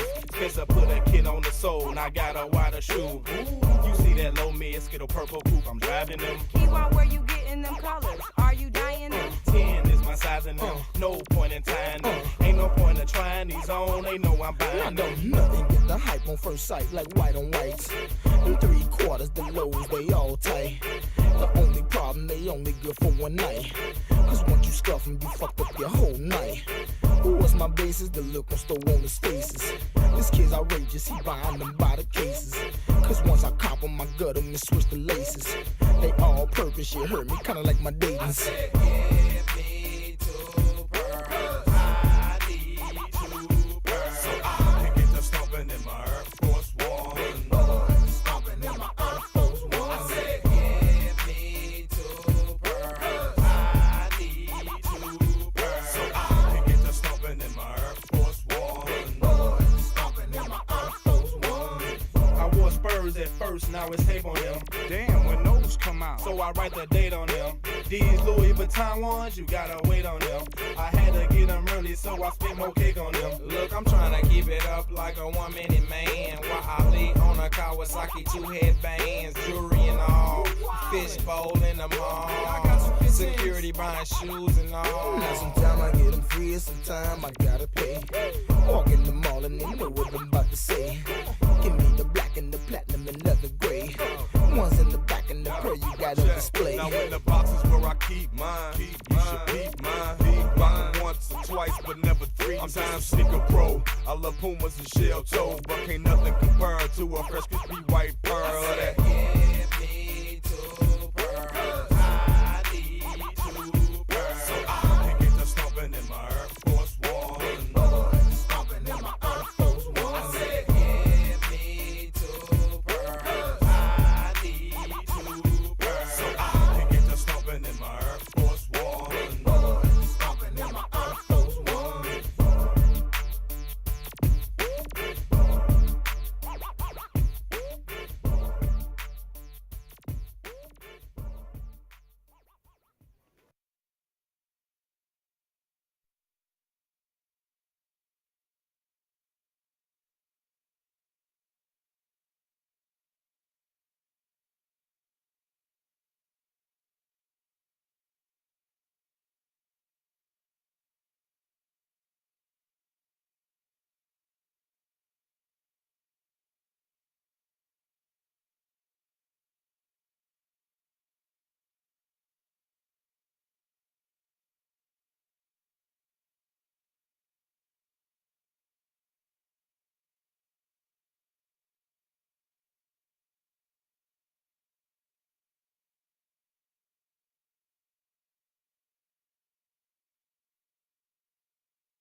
is literally one of my, like, sets the mood every single time. Like, every time I play it, it's just a solid vibe. So I'm really excited for you guys to hear those sounds. And I want you to give them a warm Texas welcome. That's a very soft Texas welcome. How about a very warm Come Texas welcome? on. There we go. They brought the California sun. Yeah, you're welcome. We brought the sun with us. So, ladies and gentlemen, Brink.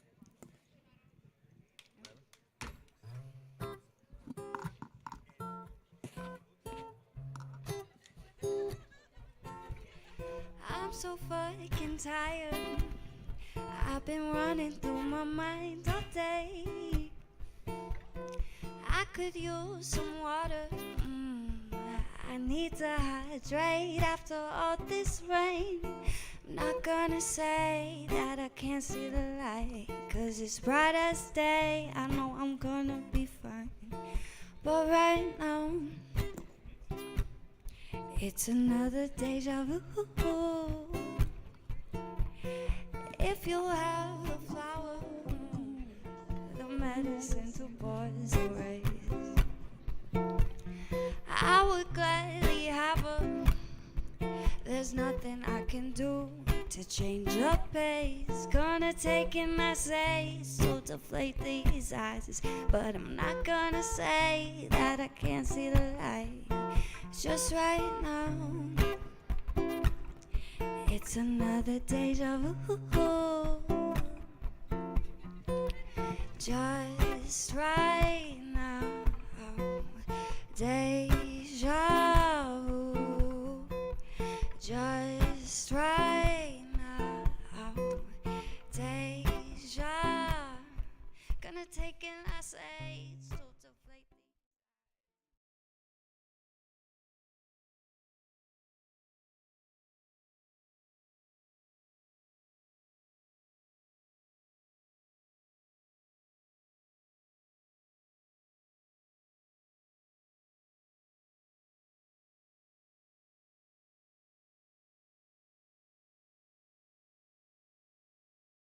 My mic really quick.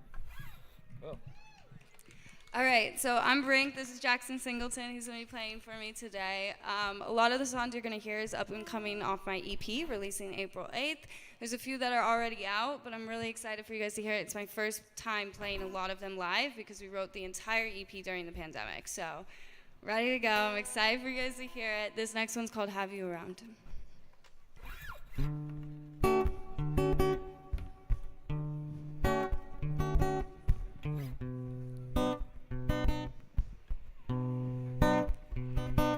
I wanna hear what you hear. I wanna see what you see. I wanna breathe the air that you breathe. Be in your vicinity. I wanna hear what you hear. I wanna see what you see. I wanna breathe the air that you breathe. Be in your vicinity. I wasn't high when I got you, but there's something about you. In the sea of people, you're the one I sing to.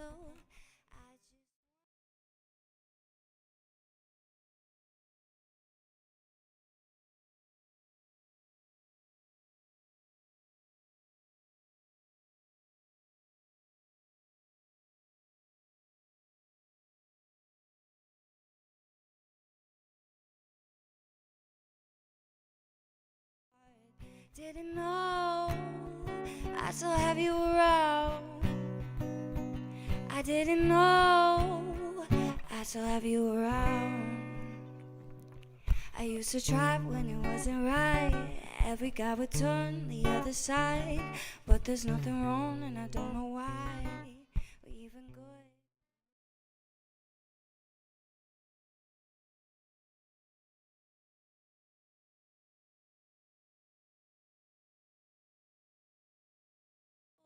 The one I sing to.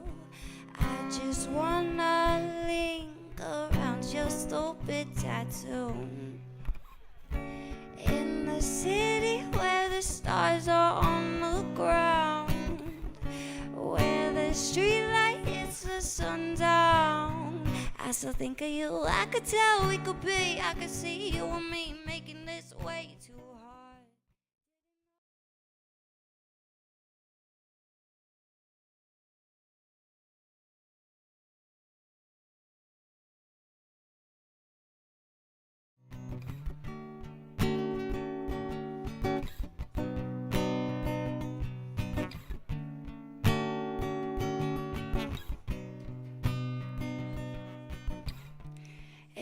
a city where the stars are on the ground, where the streetlight hits the sundown. I still think of you, I could tell we could be, I could see you and me making this way.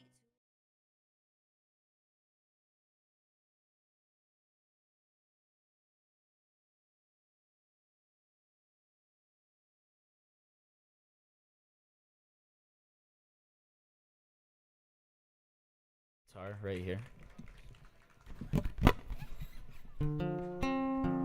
All right. So this next one is also, ow, I just bumped my nose. It's okay.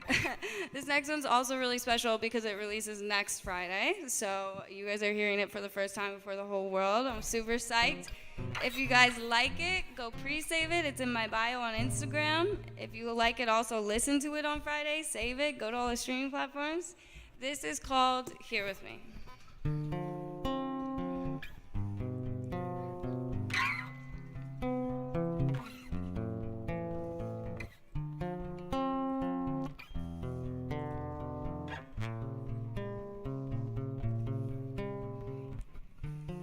Painted faces, I walk a line with fake frustrations I can't deny. I just stay faded to keep me right. All of this is white noise, and when I turn it down, everything will be alright.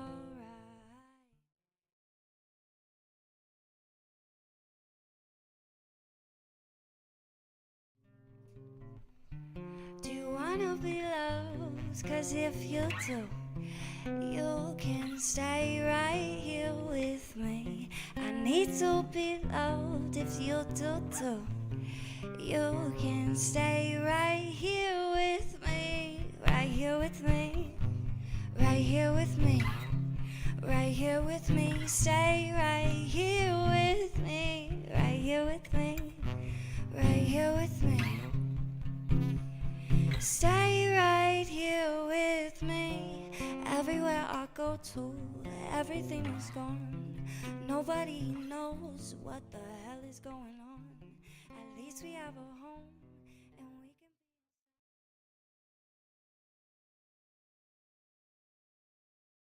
can wanna be loved. 'Cause if you do, you can stay right here with me. I need to be loved if you do too.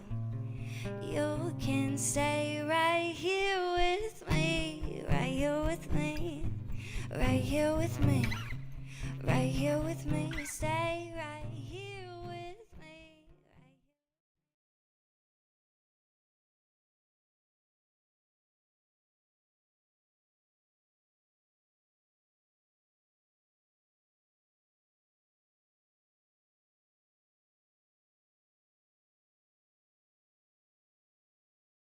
Thank you. I'm gonna have to probably tune my Yeah, guitar go for it. because I'm doing the capo. How are you guys doing? You good? You feeling good? Oh, it's tired. I'm exhausted. This weekend felt like it was 2 weeks long. I'm dead. But we're here and we're living, and hopefully this music doesn't put you to sleep too much, but maybe just a little. Just like vibe out, you know? It's the last one. It's the, like last things. We can all relax. Yeah. Then we can all get drunk after this, right? One last time? Oh my God, so much. Yeah. So much Lone Star this weekend.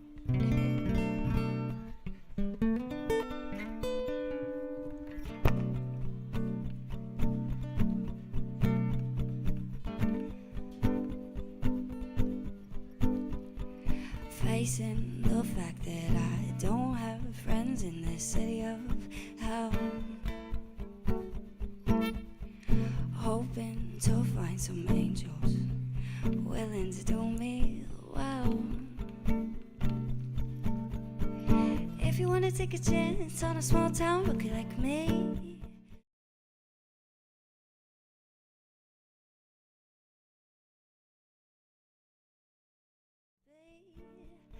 are you with me?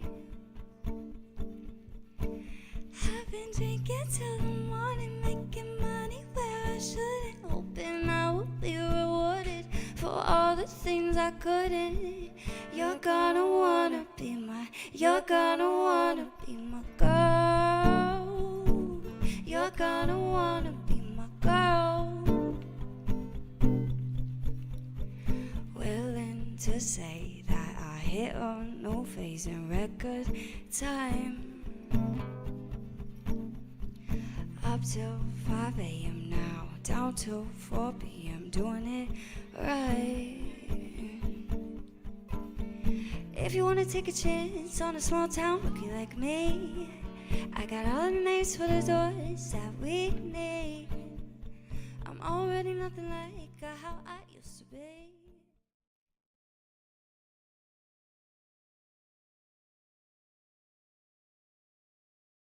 Making money where I shouldn't. Hoping I will be rewarded for all the things I couldn't. You're gonna wanna be my, you're gonna wanna be my girl. You're gonna wanna be my girl. You're gonna wanna be my girl. You're gonna wanna be my girl. You're gonna wanna be my girl. You're gonna wanna be my girl.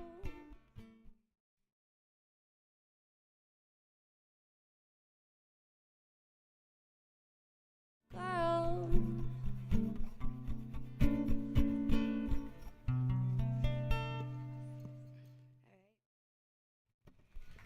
Thank you guys. So, fun fact, majority of my songs are actually written in bass, and obviously we don't have a bass with us. So we rewrote all the songs this week.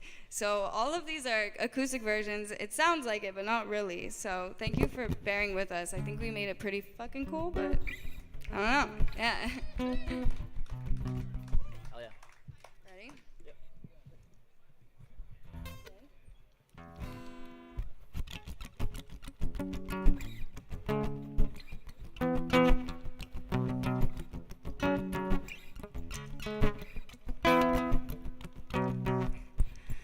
I've run out, I'm all dry. I'll be back another time. Will you be here to hold me tight?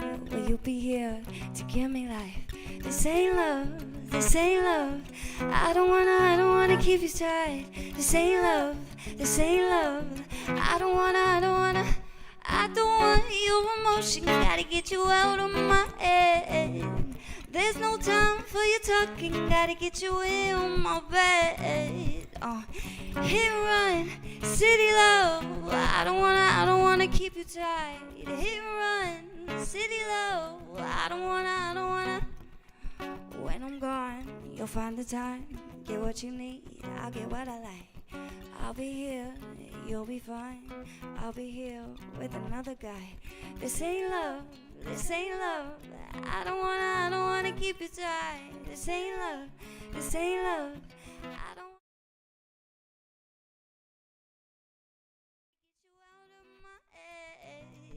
There's no time for your talking, gotta get you in. City love, I don't wanna keep you tight. Hit run, city love, I don't wanna. Hit run, city love, I don't wanna keep you tight. Hit run, city love, I don't wanna. I don't wanna.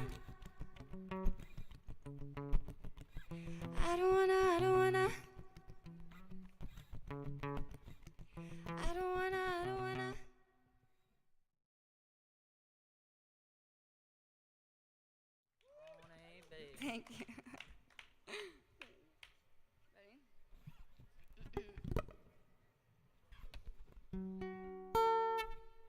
This next song is about someone very close to me dealing with mental illness.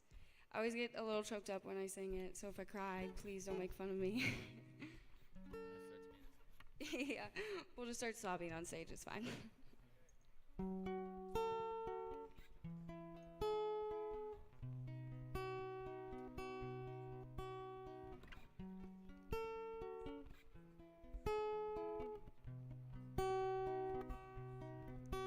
Could you please tell me why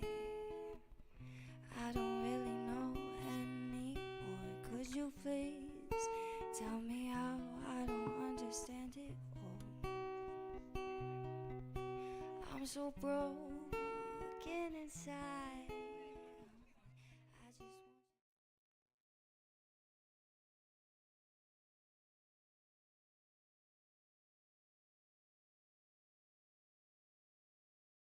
honeybee flutter around in my whole sky.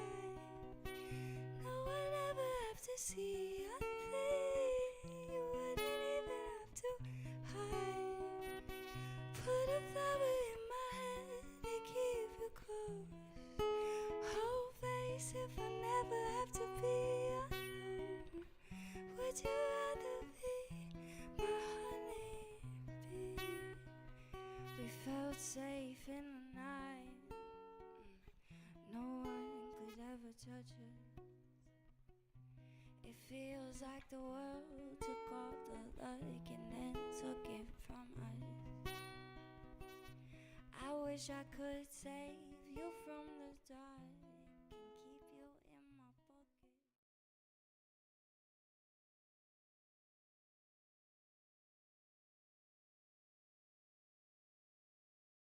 Would you rather be my honeybee? Float around in my whole sky. No one ever have to see a thing. Wouldn't even have to hide. Put a flower in my hand to keep you close. Whole face if I never have to be alone. Would you rather be my honeybee?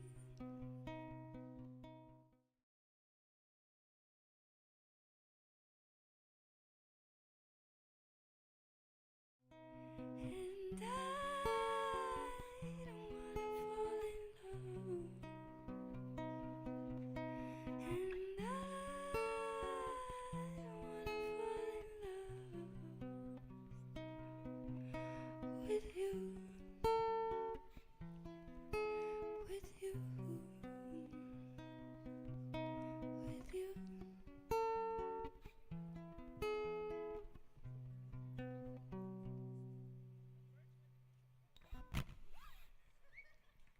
Thank you.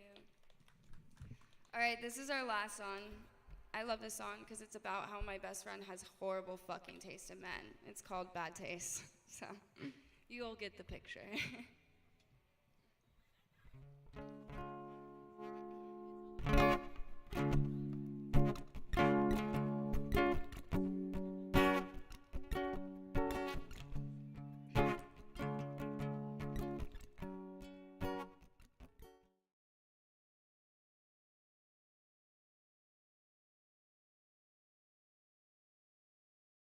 It's kinda hazy, but you'll see when they hit.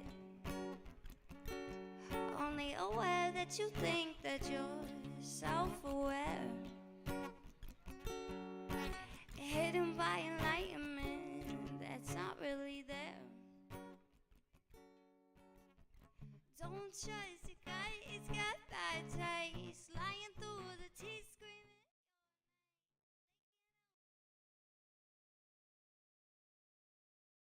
It's got bad taste. They wanna have your baby before they even see your bed. Good at invading the thoughts into your head.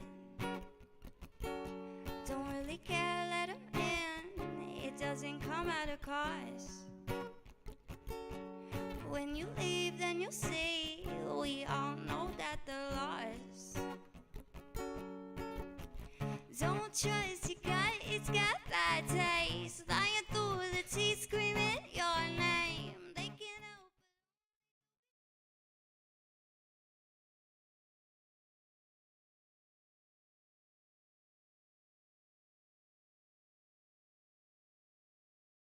They can't help but only to be two-faced.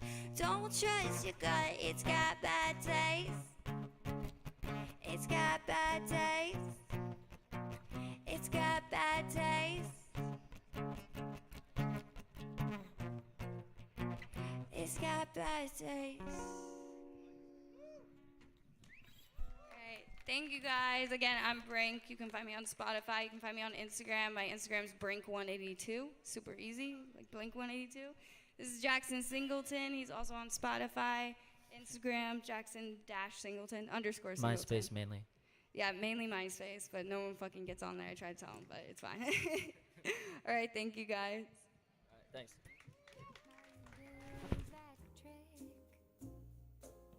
One that makes me scream, she said.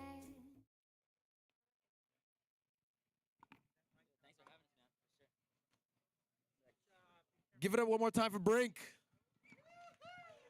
One more time for one more time. Give it up one more time for Brink. That's better. That's better. That's better. All right, guys, stick around. We have a special. We're adding on one more conversation for you guys, a very, very important conversation. We've gone through some really tough times, so we wanted to bring in somebody who's kind of helped us through these tough times, going through all the crazy amount of information and narratives being twisted and mixed and accusations and garbage. So if you're really interested in kind of the truth of things, we brought on Dr. Peter McCullough.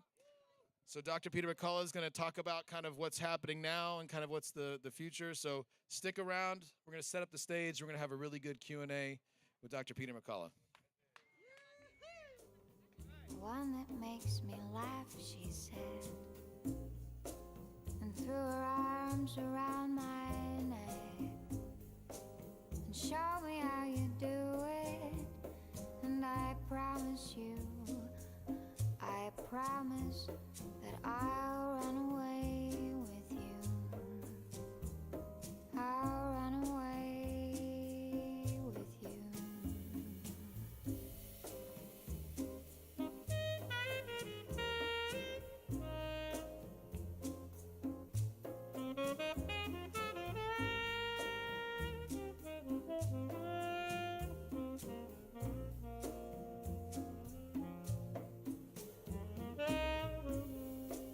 Spinning on a dizzy edge, I kissed her face and kissed her head, and thought of all the different ways I had to make her glow.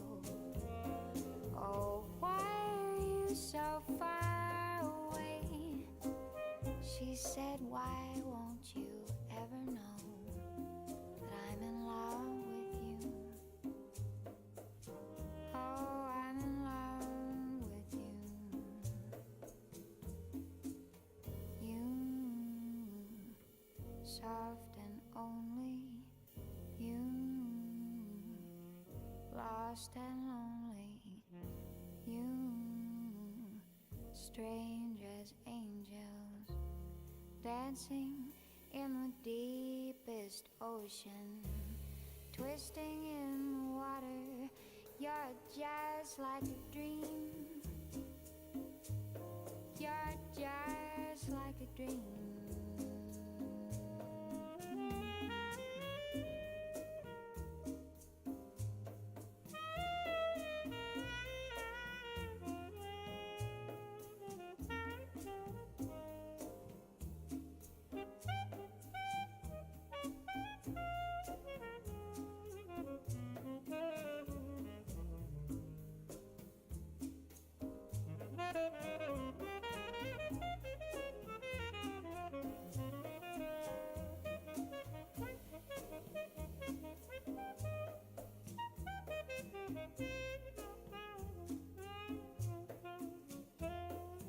Daylight whipped me into shape. I must have been asleep for days, and moving lips to breathe her name. I opened up my eyes and found myself alone, alone, alone above a raging sea that stole the only girl I loved and drowned her deep inside of me. You, soft and only you, lost and lonely you, just like heaven.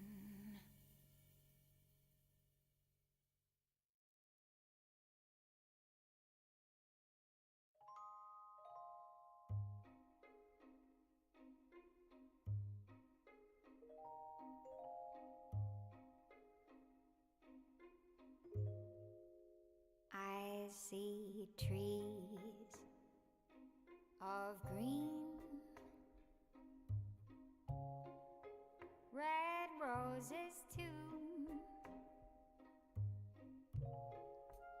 I watch them bloom for me and for you, and I think to myself,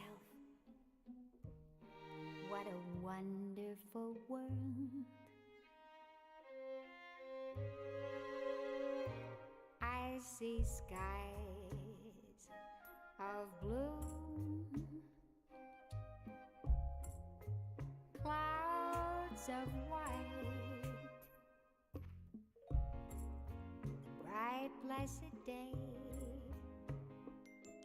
and the dark sacred night, and I think to myself, what a wonderful world.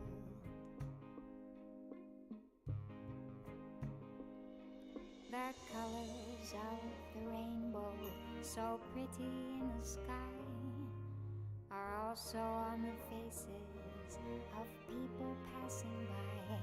I see friends shaking hands, saying, how do you do? They're really saying, I love you. I see babies cry, and I watch them grow. They'll learn much more than I'll ever know. And I think to myself, what a wonderful world. Oh, I think to myself, what a wonderful world.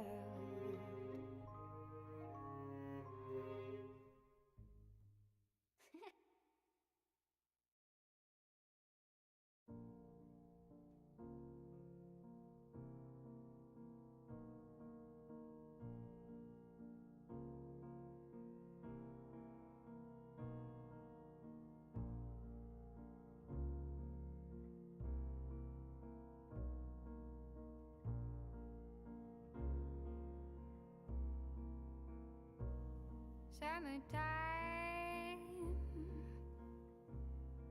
and the living is easy. Fish are jumping,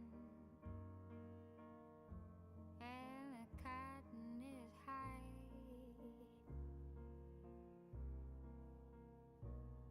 Oh, your daddy's rich, and your mama's good looking.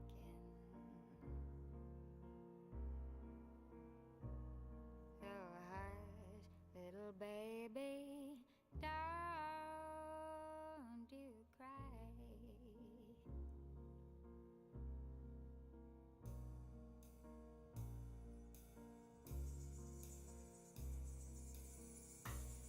One of these mornings, you're going to rise up singing.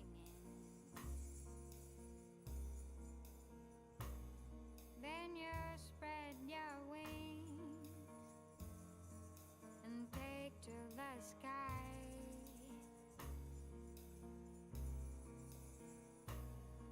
Till that morning, there's nothing can harm you. Daddy and Mama standing by.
baby, don't you cry.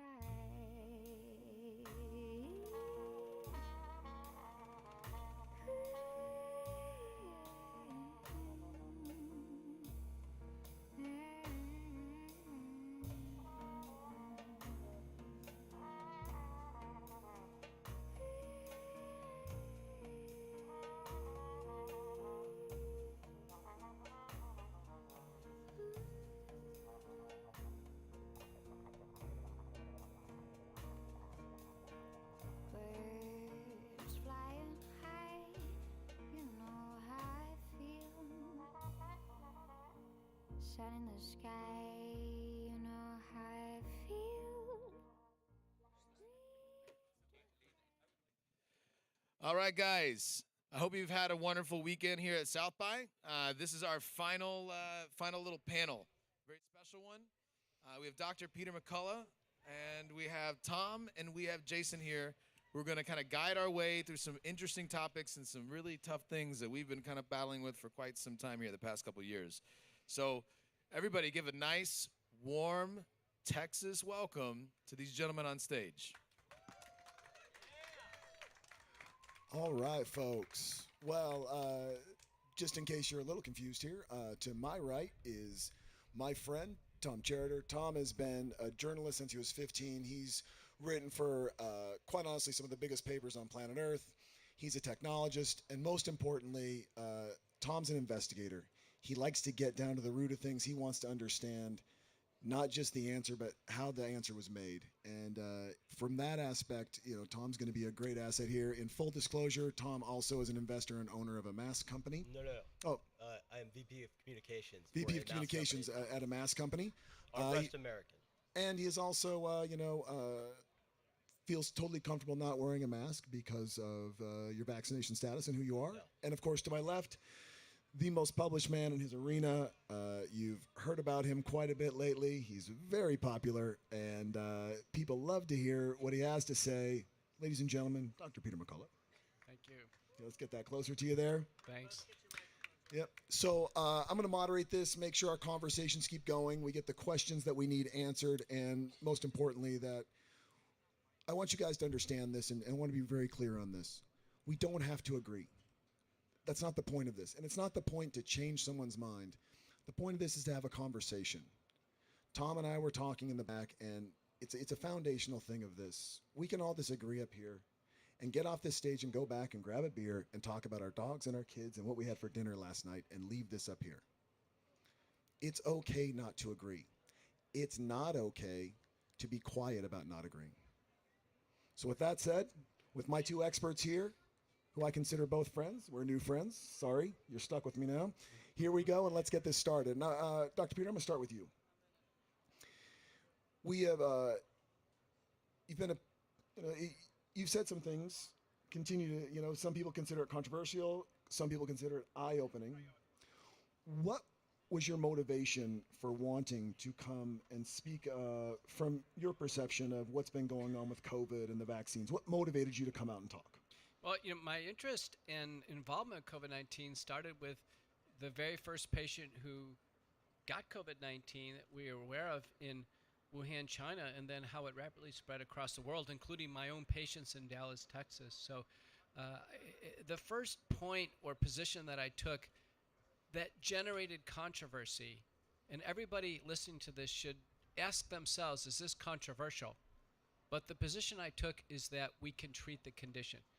And like any infection, it must be treated early before it advances to the point where someone's sick enough to go in the hospital and potentially die. I don't think for any infection, from what I understand as a doctor, that is controversial to treat an infection early to prevent progression of disease. But others did. Others felt that was incredibly controversial. So, Tom, before I ask you this, I want to make this statement, and then I want you to piggyback off this, please, if you could. Would it be accurate to say, sir, that you're not necessarily against vaccines, but you are pro-first treating the issues of the person and who they are before just giving them a shot? Well, I felt that treatment far and away was a much bigger priority because those who didn't take a vaccine, or now for the large group of people where the vaccines in a sense have expired. Mhm. So effectively, anybody in the universe now who hasn't taken a shot since October 1st is effectively unvaccinated. So that's a massive number of people. Whether someone has never taken a shot, someone is in that kind of expired time period, or someone's fully vaccinated, they deserve treatment. When they get sick with COVID-19, they deserve treatment. There shouldn't be any discrimination according to whether or not someone took a vaccine. My perspective is that shouldn't be a controversial stance, but maybe it is. Tom, how do you feel about that? Slide this to you a little So, first I want to say that I am not a scientist. I'm not an expert in the same ways as the doctor here. So I'm not going to speak to those points. I can't really sound off on that. One thing that I did pick up on is you said pre-treatment of illnesses, and that's how you're viewing the vaccine. No, I'm saying treating someone who becomes symptomatically ill. Okay. Somebody who becomes symptomatically ill. And that was the first stance that I took in 2020. And it went all the way up to, lead U.S. Senate testimony, is that people deserve treatment. They deserve a shot. Now, they deserve a shot at survival. Now, real quick, because we've used this word quite a bit, Yeah. and What kind I'm of a big shot? fan of it. How do you define treatment, and how do you define treatment? Let me start with you, Tom. How do you, when you hear the word treatment, what does that mean to you? You're currently sick with something, and you get treatment. But is there do you see treatment as a shot, as changing your diet, a combination of both? I mean, abstract terms, obviously, because I'm not a scientist. Yeah, either. I mean, it depends on what we're talking about. I mean, if we're talking about vaccines, I know what a vaccine does and what it intends to do, and I'm actually just curious. Like, you're taking issue with the COVID-19 vaccination. How do you view other vaccines, and where do you fall there? Well, vaccines, and again, everybody has their own understanding, but vaccines, in a medical doctor's view, as I have it, is that vaccines are to prevent the occurrence of the illness. That's the purpose of it. There are some vaccines. Have you been vaccinated with other? Let me just say that there are some vaccines that help prevent the occurrence of disease. They're not perfect, but when you get the disease, it's milder. So the classic example there is the shingles vaccine. Okay. So, I personally and my children, we've taken all the vaccines on the vaccine schedule that are considered safe and effective, and there's schedules of getting them, including, the MMR vaccines and through the whole sequence. When my kids went to college, they took the meningococcal vaccine, which in my view is safe and effective. 20 million kids take it, and it's mandated they take it. Nobody seems to have an issue with meningococcal vaccine. I'm a cardiologist and an internist, so in the hospital I could get a needle stick injury, and so when the hepatitis B vaccine came out, I got in line. I took the hepatitis B vaccine, safe and effective. And I can tell you, I deal with lots of doctors, and I think the vast majority of doctors I deal with have a general belief that vaccines are safe and effective, and they serve an important role in medicine. Nice. So, hey, everybody, little round of applause. We got a little bit of agreement here. Come on now. Hey, come on. Perfect. So now, Tom, getting back to your point on vaccines and touching to you here, sir.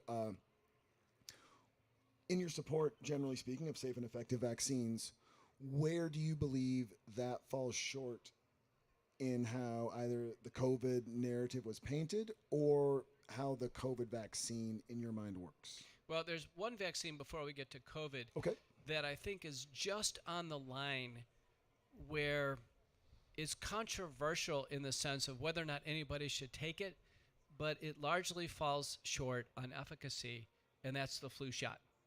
And if you talk to doctors and you talk to patients, it's about 50-50 of people saying, well, I'm going to take a flu shot or I'm not going to take a flu shot.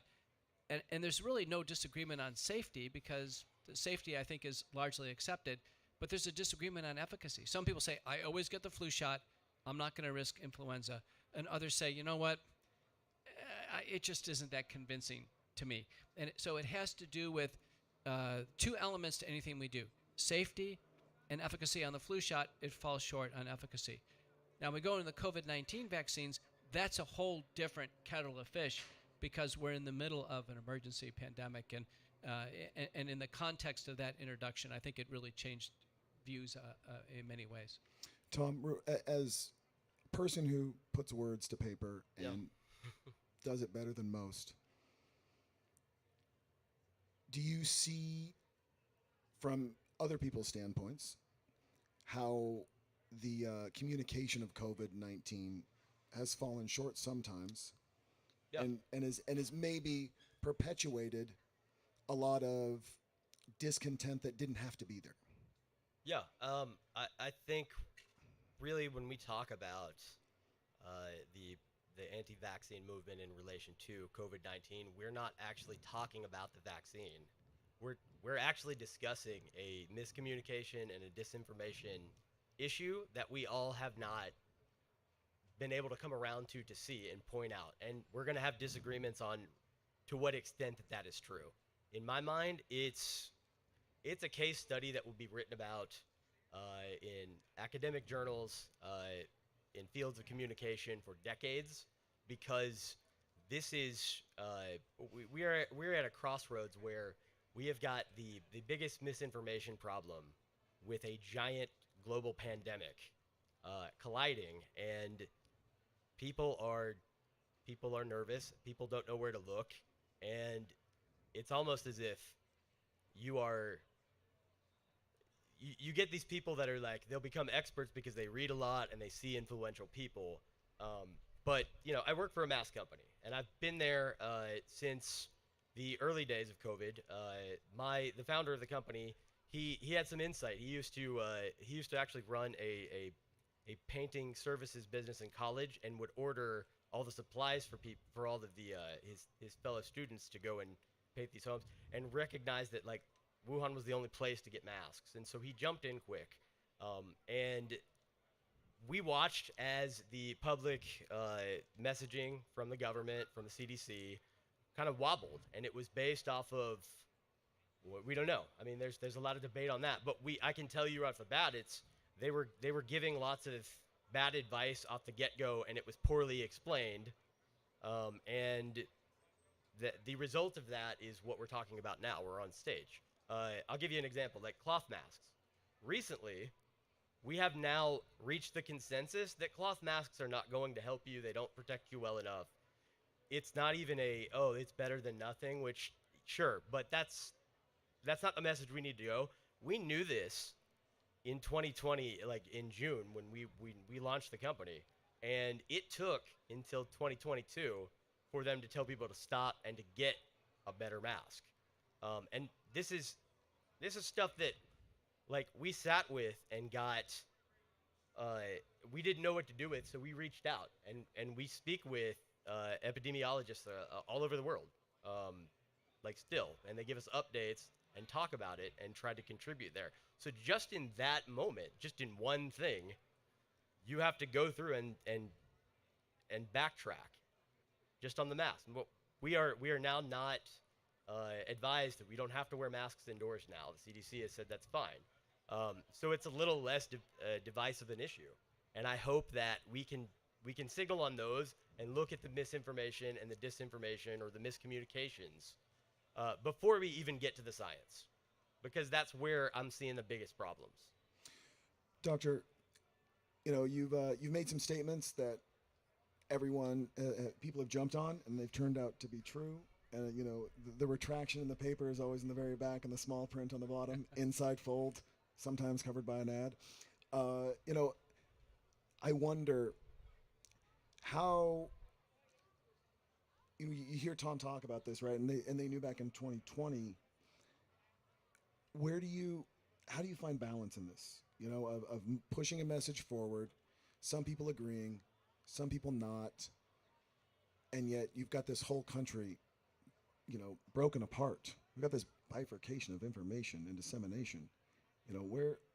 How do you navigate those waters on the communication side? Well, right? I can tell you, whether I'm dealing with a single patient on the phone or in the exam room or in the hospital, or if I'm on mainstream media. I'm a frequent contributor to many mainstream media platforms. So when I go on, I could, have a viewership of millions, and I'll have a minute or 2 minutes, and the words that come out of my mouth really matter. One of the things that I think is helpful is I have over 660 peer-reviewed publications in the National Library of Medicine. Each manuscript has dozens and dozens of references, citations. And there's a discipline we have in academic medicine that when we make a statement in a published manuscript, we must cite the source to support that statement. There's like a discipline. It's like a PhD thesis. And so what Americans and people in the world should ask themselves is, when someone comes on the media and they make a statement, is it supported? And I've really shown America and shown the world the discipline of citations. So when I enumerate the number of studies and what study supports a concept, I'll say the first author. Sometimes I'll say where the journal is in the year. But having that type of discipline really matters. And as was mentioned, that when our public health officials come out, there's never any citation. There's never any discipline. You'll hear, well, this or that. It's an evolving set of information. With masks, there was an evolving set of information. And I think what the public is frustrated with is they want to know the answer now. So at the very beginning, does this work or not work? And the problem is it's evolving over time as each study gives incremental information. The slowness to which scientific research leads to medical conclusions is astounding. Let me give you an example. The Institute of Medicine says by the time something is known to be perfectly effective and should be utilized, the average time before it's fully implemented, 17 years. Wow. No. Where did that come from? That The number? Institute of Medicine. Okay. So, Tom, let me ask you this. I mean, you're a journalist. You dig into things. You've got fact checkers with you. You have people that you, that do this with you to make sure your stories come out correctly all the time, that your work is buttoned up. When you hear, Dr. McCullough talk about that and referencing, and sometimes where, people haven't and have, do you see where he... Yeah, I think when I mentioned a lot of people that I was going to come on stage and I was going to talk to you, nearly everyone very quickly said this, and I'm not saying this to be inflammatory. They basically referred to you as cherry picking the right pieces of data information to support your point.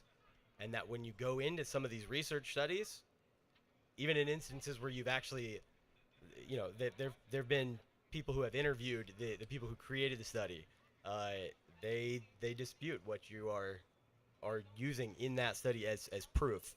I've got an example here. You claimed that a Danish study showed that there's no effectiveness against Omicron, the vaccine, and that's not really what the study said. The study said, let me see. Let me just read this, what it said. This is from Dr. Chris Hansen, assistant professor at medical statistics and epidemiology at the London School and Hygiene. When I read these dense pieces of information, they seem to deal in percentages and smaller percentages, and I don't hear those percentages in proportion to how your views on them are kind of packaged together. Like, the disclaimers are important and they're hard to understand, especially if you don't know anything about epidemiology or science, or how a vaccine will impact your health after it's taking it. Well, real quick, doctor, if I could ask you this real quick. Let me just say that in the setting of this crisis, people are so emotionally charged in coming up with a solution that one of the first things we agreed on, really tacitly agreed on, is that we were going to allow things to come out in what's called the preprint server system. So, by example, that paper arrived on the preprint server system, so it's before it's fully peer-reviewed. And then papers go through the peer-reviewed process. So in that context, the only thing that really matters is not what the authors say or their conclusions, it's actually the data. So we actually just look at the data. So the discipline is to look at the preprint server data, and there could be disagreement on what any particular study shows. But the point is the data are the data, and if there's waning efficacy, for instance, in an observational study on vaccine efficacy, that's what the call is. And so that would be my call on a particular study if efficacy is waning. But the point is, no two doctors agree on anything. That's what I was going to ask you Yeah. is, in this, obviously this is a heightened moment, but I've got to assume that other conversations, whether it's vaccines or other things, that doctors do disagree, that they'll see a peer-reviewed paper, they'll see a citation, they'll go, no, you took that out of context. I've always said numbers never lie, the interpretation of numbers lie and where they see them. How often or how frequent is it that your counterparts, you just disagree with them? It's just that this one happens to be very highlighted. It's common, when I testified in the U.S. Senate on the panel on January 24th, the second opinion panel that was chaired by Ron Johnson, I co-moderated the panel. Two of the vaccine experts, one who had worked on messenger RNA vaccines, one that worked on adenoviral vaccines, they disagreed. And I pointed out to Senator Johnson, I say, see, they disagree on this point. They actually are disagreeing on the code, the genetic code that's being read. And they disagreed so strongly, they had to get up from the table, and we're in the Senate caucus building, and they had to have a sidebar and talk about it right during the middle of our discussion in order to kind of get straight on a point. And then they sat down again, and then we kind of get going. And I told Senator Johnson, that's normal. That's a normal thing. So we could look at the Hansen paper, we could look at anything else, and there's going to be some congealing of opinions. As an academic doctor, prior to COVID, I spent a huge amount of my time traveling for meetings, because we get together and the lifeblood of science is discourse, that we talk through things. I was at a scientific meeting yesterday in Nashville, and one of the best things to do with data is simply show it. So on the slides, for instance, I showed a paper published in JAMA, and the first author is a Corsi, and it was just showing the viral loads in the nose of those who took one vaccine shot, 2 vaccines, and 3, and it was across Delta and Omicron. I just put it up on this. I just put it up on the slide. That's exactly what I showed Joe Rogan. All I showed was Joe Rogan. I showed him data. I said, "You look at it. Does it look very different at these concentrations across the lane?" And so, there's no substitute for just discussion and discourse. And for something really important like COVID, we should have a lot of discussion. Our mainstream media ought to be showing teams of doctors and discussions. We should have had monthly updates on all the drugs being used, and do doctors find them effective, and where are the data? We should have had monthly updates on prevention measures, hand sanitizers, masks, social distancing. We should have had monthly updates on vaccine safety and efficacy. We never had the discipline to review information by our public health agencies in a time of need. We never had that. Now, let me ask this, because you are an expert in disseminating information and giving information to the people that they need and that they want, uncovering information, finding the best startup, finding the hot newest thing. Let me if I could just ask this, please. In that, how in the future or now would you like to see the balance in, because it's got to be confused. You get responses back from readers. I think it's easy for the doctor to say this because he's not the journalist, you are.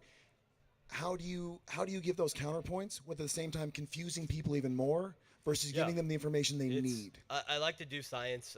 I like to write about science and report on it when possible. It's strenuous. It takes longer because you have to understand it well enough to break it down on a layman level, and that's hard to do. But I want to touch on what you're saying is our public health services did not present the data of the effectiveness of all of these measures that were being implemented and causing hysteria in some case. I remember in the early days, some horrible dude went and bought like literally every single supply of hand sanitizer and then tried to price gouge by dropping it on Amazon. We personally saw the same thing with the masks. What I want to look at is, there seem to be far more people in the medical field, experienced people with the correct background and reputable, who for whatever reason could sit on a panel and speak to Congress and inform them, and you are in a smaller group. How are you? I'm curious to know like how you are in that smaller group instead of the majority of people that do, and why aren't there more people who are speaking up? We never had majority panels. You see, No. I'm talking about it like in general. Like I know, but we should have had. There should have been panel after panel, and we spent so much money in pandemic response. We could have had panel after panel coming in and saying, "Okay, we're going to review, oral therapies for outpatient use, intravenous therapies, hospital therapies, and continual renewal." It's not my area of expertise, masks, but I'm sure there are differences from mask to mask. I'm sure there are differences on when you wear a mask, do you wear it all the time? Is it really okay to take it off? Is it okay to wear a mask into a restaurant? And is it okay to take it off and eat and then put it back on? Does that make sense? No, she's saying no. But are there strategies where masks? I mean, I'm a doctor. I go into a hospital every day. I wear a mask. It's not that big of a deal. I wore a mask in the cardiac cath lab in the operating room before COVID. I've heard a lot of people when I told them, big of a deal. and I only found out about this maybe like an hour and a half, 2 hours ago. I like to surprise my friends. But so I was getting a lot of spot opinions. So forgive me, but I lost my train of thought. Oh my God. Well, this comes up. To be fair, Tom, this comes up all the time because I'm a frequent contributor on Fox News, and I can tell you, I go on with Laura Ingraham, who I've gotten to know is she's kind of an instigator. She wants to instigate something. And the first time I went on, she felt like, I wasn't charged enough. I didn't give enough juice on my interview. And it's very important to being able to tell people honest facts and back it up. If you don't have energy. Yeah, but I didn't give enough juice on it. And I always get something like, Dr. McCullough, what do you think about these masks? And my first answer is typically, it's not my central issue. I'm worried about treating sick patients right now. I know there are other people are really concerned about the masks.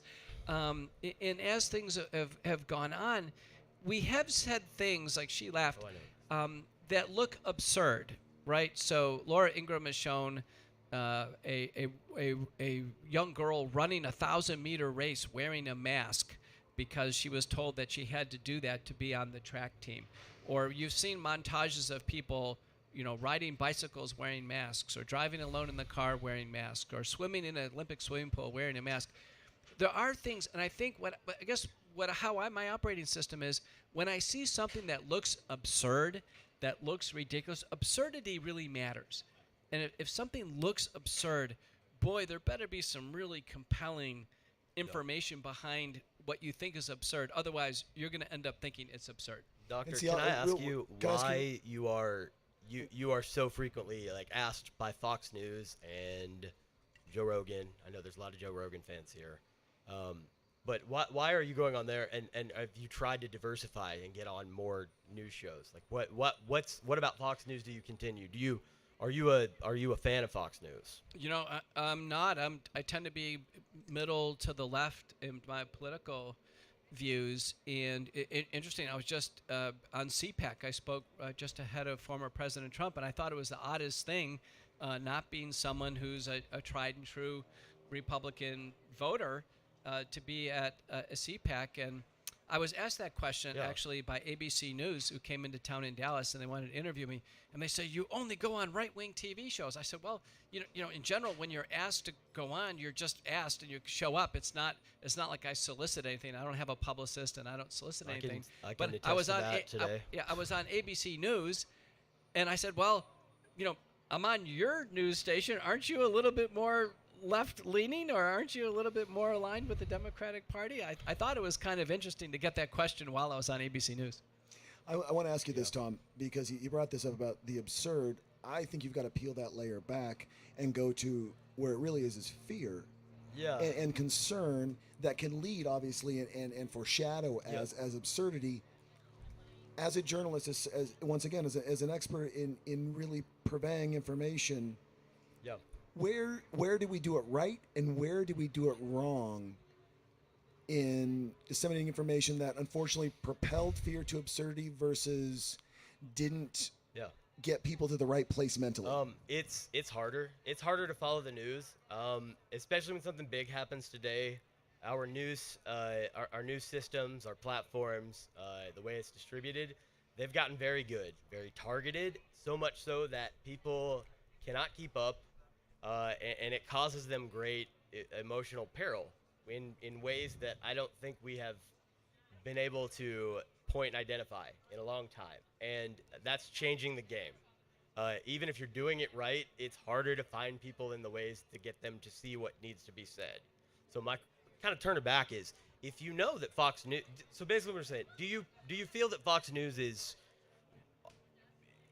100% always telling the truth, the whole side of the story, and that they're not guilty of misinformation, as I believe, in many senses? And if you do believe that, why are you continually going on their program, knowing that information can get twisted and garbled up? And you have, you're professional. You're not up here because you're selling snake oil, I assume. If you have some snake oil later, we should talk. As a doctor, in my field, I study heart and kidney interactions and relationships, and I've made some important discoveries over the course of my career that's really, I think, bettered humanity worldwide. And when I testified in the U.S. Senate under oath for the first time, I prepared a 700-word statement. I had a 5-minute opening statement. The op-ed that appeared in the major print media the next day was snake oil salesman of the Senate. So I was accused, as the most published person in my field in the world in history, as selling snake oil. Yeah. I have to tell you that I remember that too many people said to me that you were 100% anti-mask, and you're saying you're not anti-mask. Well, it's just not my area of expertise. Like I say, I wear one every day. You're not telling people not to wear masks, though. Well, I'm going to wear one myself. I am just pointing out the observations that mask wearing in some circumstances is symbolic of absurdity, and your point is the absurdity is probably driven through fear. Mhm. And because mask wearing is something overt that people can see, and there's also, mask wearing also has some very obvious things to it. So, for instance, at University of Nebraska, I was involved in a symposium where there was a mask expert, Mr. Petty. He's a engineer. You may know him. And he studied all these different masks and people wearing masks, and he calculated how much air goes around the mask of all these different masks, because obviously people wear them and they get adjusted. Yeah. And the conclusions were from his studies that the number that I recall was 18% of the air goes around the mask. And so the concept is, if you walk into a room and the room is loaded with SARS-CoV-2 in an aerosol, and one takes a breath and the virus can easily make it around, then one would assume that there's not that much of a reduction in inoculum. I think the mistake that people make with masks are they think not a single viral particle can get into the human body, and they're not considering inoculum, which is how much you get, and how much you get probably really does matter if you get symptomatic disease. Yeah, I actually do know quite a bit about that, because in our advocacy to try and get more people to understand why we're not just trying to take a dump on locals that decided to launch or turn their handkerchief company into a mask factory and grow their business. It's the material that you use matters a lot. The second thing after that is the fit, and so that's why we've seen lately people, many experts, many doctors, and the CDC saying surgical masks they're okay if that's what you've got. Cloth masks aren't going to do it for you. You need an N95 or a KN95, and there are lots of regulations about that. Like, we actually had to do a ton of work because, and this is going, probably further down than needs to be, but if you were buying a mask on Amazon, what you were seeing is these masks that look like the ones that people are saying, we need these. These are the ones. But we actually, we dropped $250,000 to build our own lab to test our masks. And we bought every single mask on Amazon last year. It was ridiculous. And we set up a shop. One of our head of marketing is former CNN. And we basically, we brought in people to officially put this together and we cross-referenced our data, and we started testing these masks. And the numbers, as many of you guys know, if it's an N95, that's supposed to mean it can block 95% of particulates. And we were not seeing that data when we were doing our tests. We were seeing, I think the worst one we saw was, I think, like 22%. So you know, you can imagine buying a mask, you know, because you want to go see your gran in the, you know, in the nursing home, and you think you're protected and you're protecting her, and then 2 weeks later she gets COVID and dies. You're sick, your whole family's there, and you know, you've just listened to Joe Rogan and you've made, you know, some points that are there, and they're just done. Now, they don't know the context I did. You know, we spent a year having to figure this out, and a lot of money, and that's a lot of data, and we don't, you know, like, we did that just because we were like, you know, we didn't make any money off of that. Like, we lost tons of money just to show people that it's like, you cannot just trust what's out there. And I think the same should be true of any information that you're being presented, like, period. But And let me dovetail off this, because I think this is important. And for all of you that are listening on ibble and here live, I want you guys to notice a real common theme here, and it's very important. Both these men up here, doctor, journalist, both of them want the same thing. They want the health and wellness of the people around them, not just the people they love, but the people they interact with. They're looking at it in two different ways. But if you look at the common theme of both of them and how they're expressing themselves, it comes back down to the core root. They want the health and wellness of everyone around us. You know, so as much as this looks like a Grand Canyon between us, let's remember that we get down to the bottom of it, it's still us people there. And they want that for us. They both do. You know, so whether you agree or disagree with either person sitting here, let that resonate for a minute, that no matter whether you agree or disagree, they want you guys all to be healthy and safe. Doctor, with what he said, you know, I want to ask you, because you get, and we're going to ask this one time, and then we're going to move on past this, but Tom's brought this a couple times, and it's been brought up a lot. You know, Rogan's a controversial person, Fox is, CNN is, ABC News is. You're trying to give out your best information. Others are trying to give out theirs. Is it something like, shameless plug, ibble or something else out there that's not the news, so you remove that inherent bias? Like, what do we do to get past that where it's not? You brought up a great point. So there's two levels of expertise here on the topic of masks. So I don't have your level of expertise, manufacturing, investment, testing, implementation, commercialization. Don't have it. It's just not in my wheelhouse. Honestly, not much that I thought about. The next mask I'm going to grab is what's in the box that I need to. It's scary how many to how grab. few people even Right? think to It's do just that. it's Yeah. the type of thing. I think what's been so frustrating to people is when there are official sets of recommendations that come out from bodies, from the World Health Organization and down to public health agencies, that are not harmonized, and they're certainly not respected. So I'll give you a huge example. And I agree with that. Yeah, Like, we do need to do a better job. But on a huge example of that. The World Health Organization since 2020 has said, do not use remdesivir in the hospital to treat COVID-19. Do not use it. Why? Because the clinical trials have shown more people die with remdesivir than survive, and the literature is absolutely full of data showing it's toxic to the kidneys and it's toxic to the liver. In fact, I have hundreds of papers showing that when we damage the kidneys in critical illness, it is in the causal pathway to death. So it's cohesive that remdesivir would lead to more deaths. So the World Health Organization says, do not use it.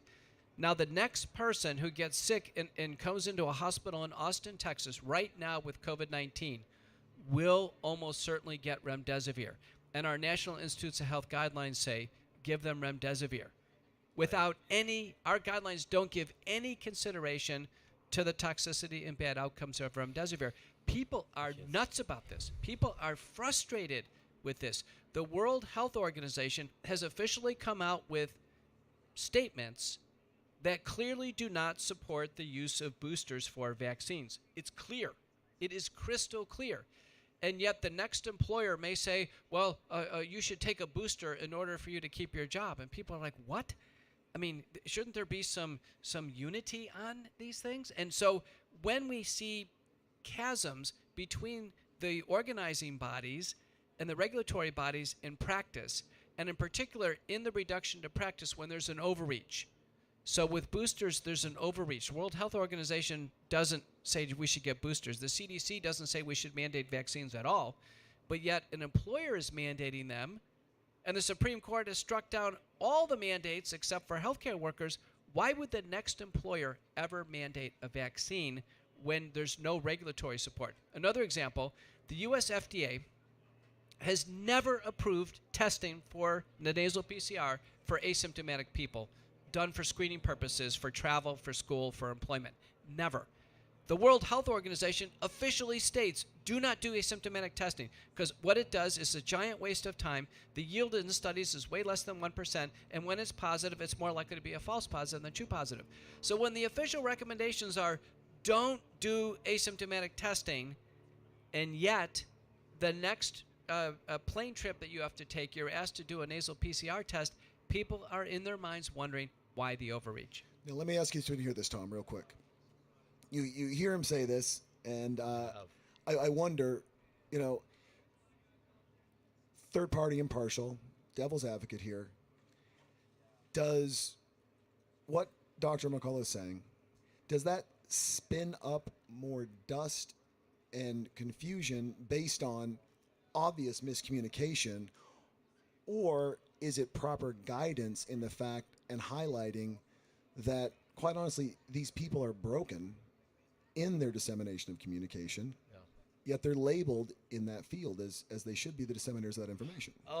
I think that the most useful thing I can say is that I agree that we have problems with our public health, the way that information is shared, updated, and disseminated out there. We probably are going to disagree at the level of which you can take and run with it. I suspect. I think that it's hard to do that because these systems are human in nature. Humans are flawed, and they've become political, more so now, certainly in the middle of a pandemic, when our country is very polarized.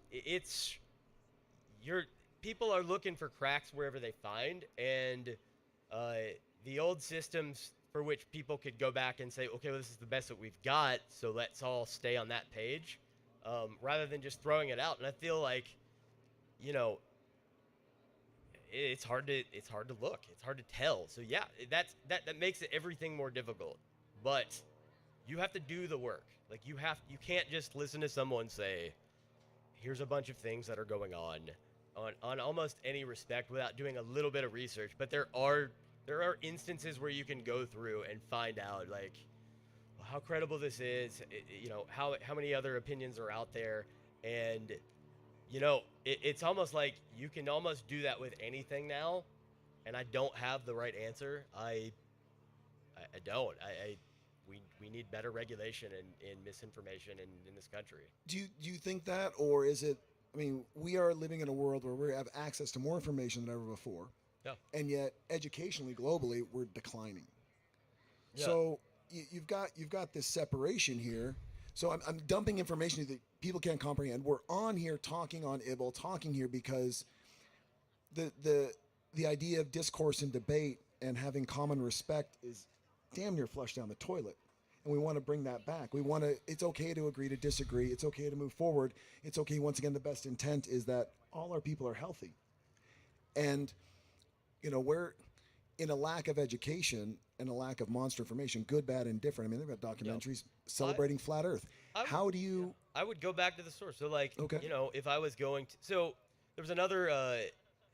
forgive me, I forget his name, but, there was another person that was very controversial that Joe Rogan had on. And there was actually a very good article in The Atlantic that really delved into his background, because a reporter is probably not an expert scientist, although that would be very useful and helpful, especially the last 2 years. They aren't able to do those things. I can't sit here and debate if you pull out points on why this is dangerous or why this is a risk, I can't immediately tell you why that is or why it's wrong. I don't have the studies there. It would take me probably 20 times longer to be able to understand and even get to the right up to the line to be able to intelligently debate you. So what that reporter at The Atlantic did is he just went into the background, okay? And you find out lots of details. Like, the first thing is that it was the guy that more or less claims to be one of the inventors of mRNA, early days, legit, but is on the opposite side of the fence with a lot of people, but not everyone. Obviously, I'm sitting on stage with somebody who would not be so quick to determine that.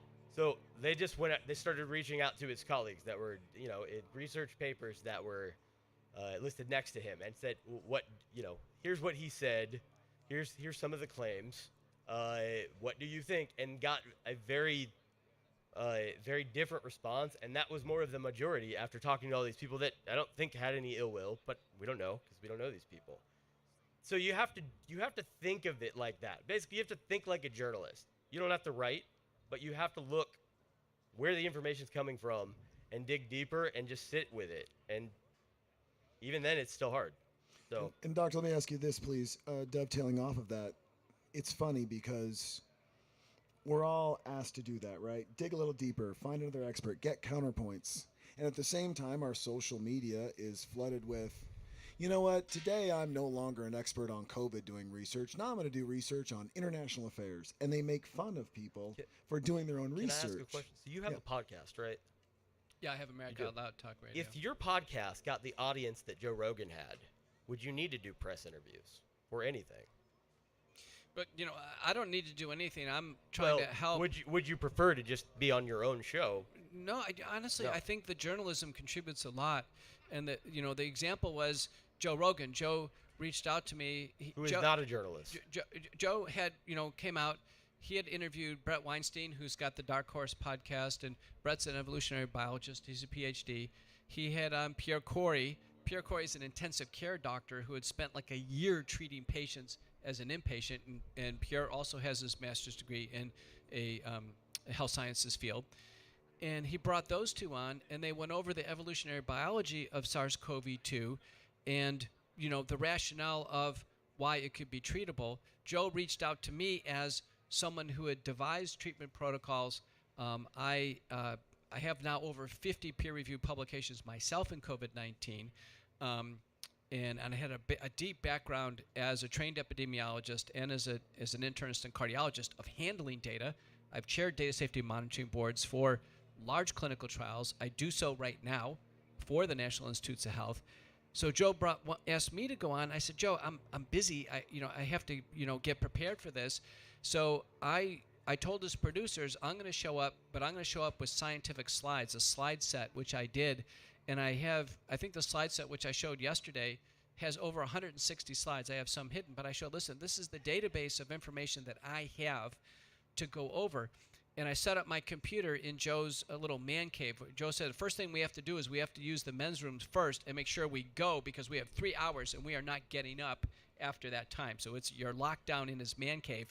And I brought up my computer and I said, well, this is the study that demonstrated this principle or concept, and I show it, and Joe took a look at it. And the blowback that came out of the Rogan interview first was Joe Rogan gave medical opinions. I said, no, he didn't. He was the journalist. We looked at data together, and I think some people were feeding off of his reaction of data that we reviewed together.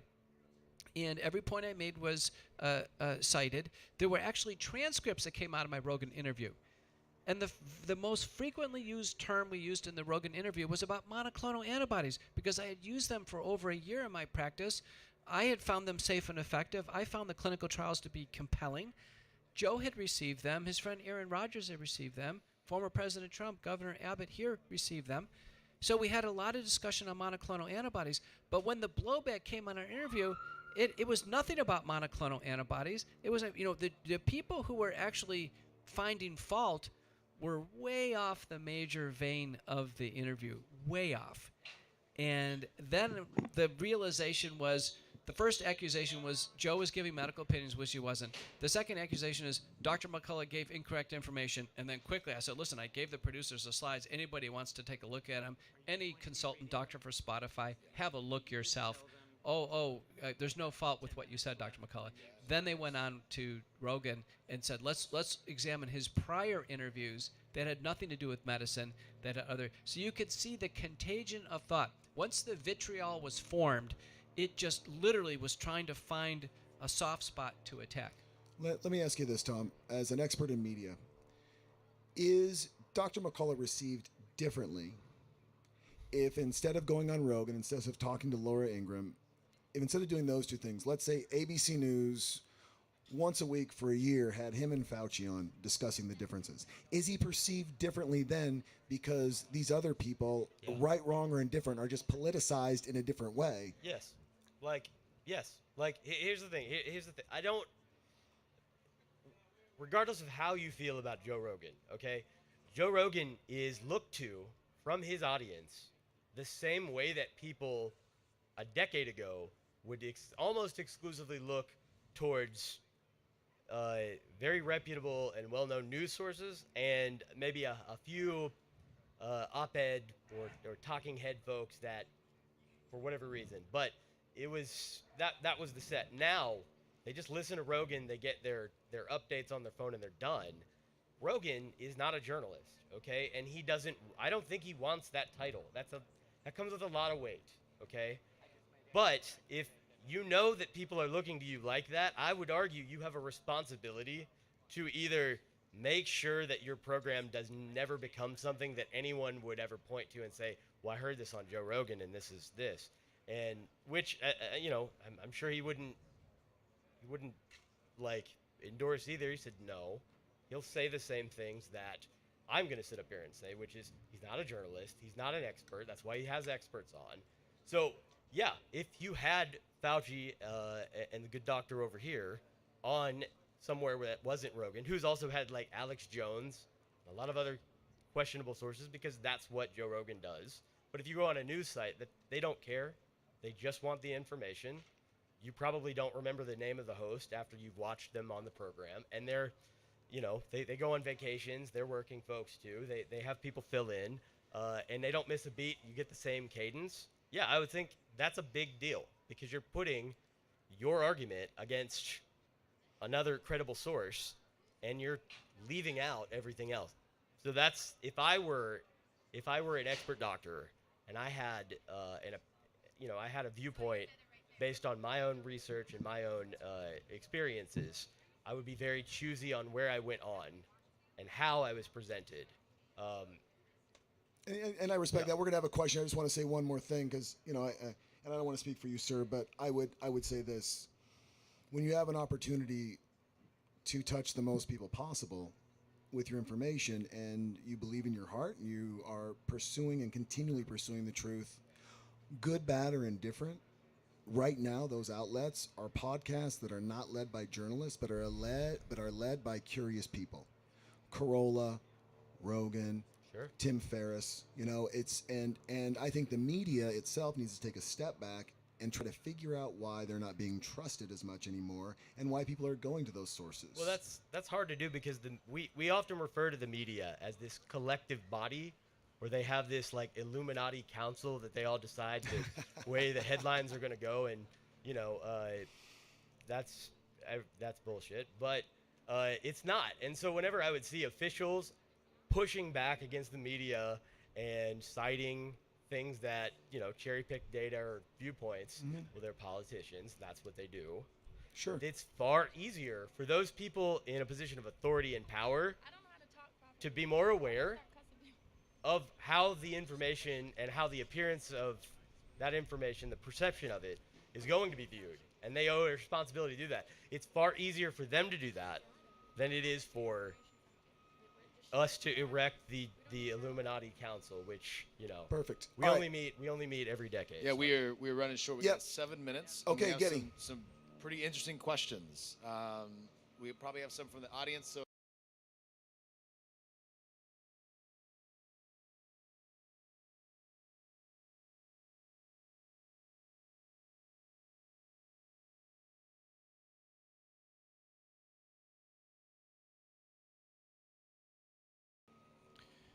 Well, let me just say, because it's in the court documents, that lead attorney Aaron Siri and his co-counsel Elizabeth Brem basically, through Freedom of Information Act mechanisms, forced Pfizer and the FDA to release the Pfizer dossier. The full Pfizer dossier is 400,000 pages of data, including clinical vignettes, and it does have identifiers in there of the patients that have to be redacted. But the FDA looked at that entire dossier in about 100 days time period. So we thought it was fair to have the release of that dossier to be independently reviewed through Freedom of Information, since the U.S. government funded the Pfizer vaccine. So anytime there's a flow of government funds, it's fair game for Freedom of Information Act. And there's a public health professional review panel of which I'm the chairman. Okay, so that's my position on this. The FDA's attorney's original response was to delay the release of that for 55 years. And then there was a court interaction, and they doubled down. They said they wanted to go for over 70 years.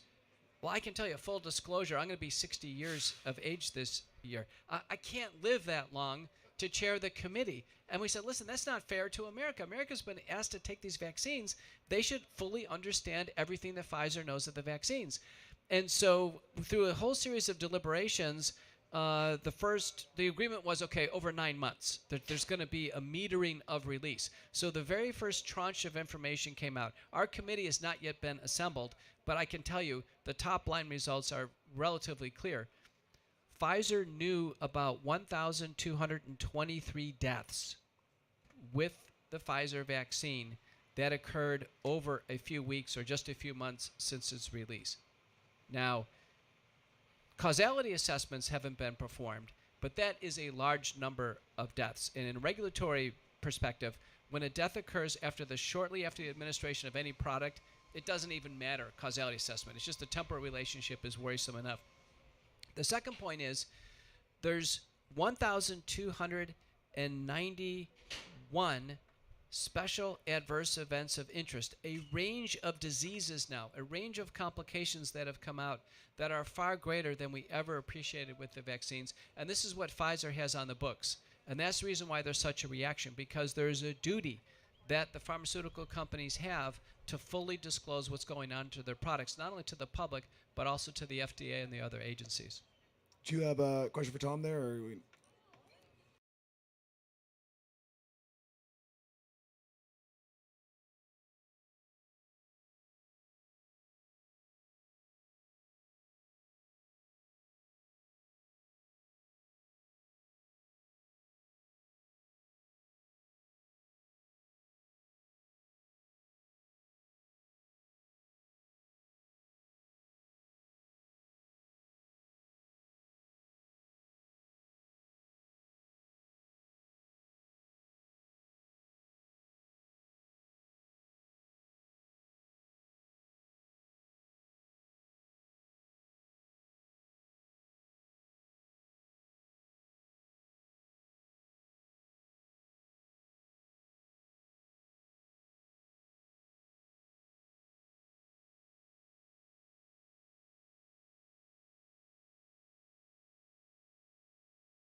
What I was saying, we all need to be journalists. Nobody's got the time for that shit. Journalists don't have the time for that shit. As you can attest. But we got to do it. So let me just show you the process. So the way that journalists used to work, and I'll preface this by saying that the number of times I tell people I'm a journalist, and they're like, well, everything I said is off the record, right? And I'm like, no, I'm not writing a story. Or someone blurts out something during an interview that they shouldn't have said, and they're like, oh, that's off the record. Well, unless it's the nuclear codes to prevent Russia from killing the world, I'm not gonna betray your trust, because Number one, it's dishonest. Number two, it's not without a good reason. It's because, like, then that source can say, oh, you're full of shit. You don't know what you're talking about, and tell everybody else that. Or I've just soured them, and they don't listen or pay attention to me. They don't have a good opinion of me. So journalists had to build up their credibility any way possible. They literally had to be the person that's like, in the room. Doesn't matter what they think. You could point to them and say, well, whatever they say is the truth that they know. And I would ask them, how did you find this out? Go get those questions, okay? And you can use this. Ask them, and you find somebody, and they have a lot of really good advice. He's got a conviction, and he's got science, and he's got numbers, and he's all of these things. Cool. Why Take do that we need same the question middleman? set. We and don't need middlemen for info.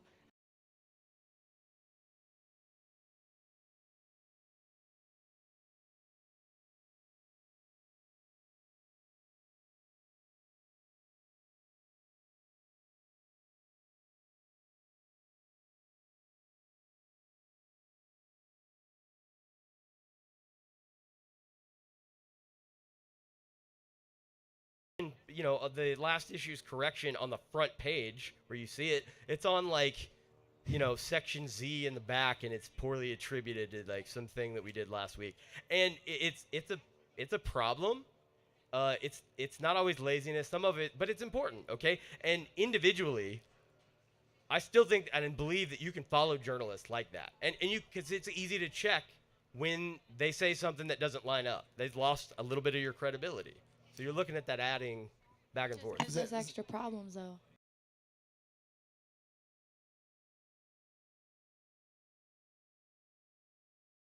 Well, he has data.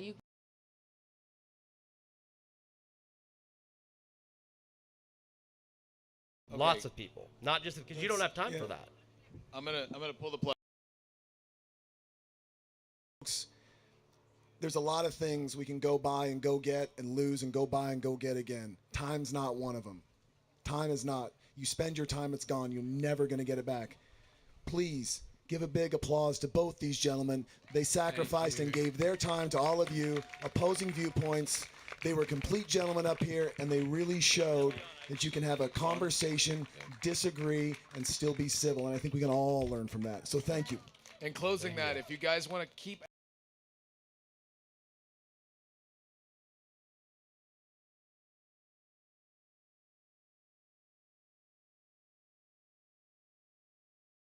and jump in on the questions too if he wants to. And thank you for the question, by the way, Springfield. Yes, thank you all. Once again, you guys. Thank you. Thank you.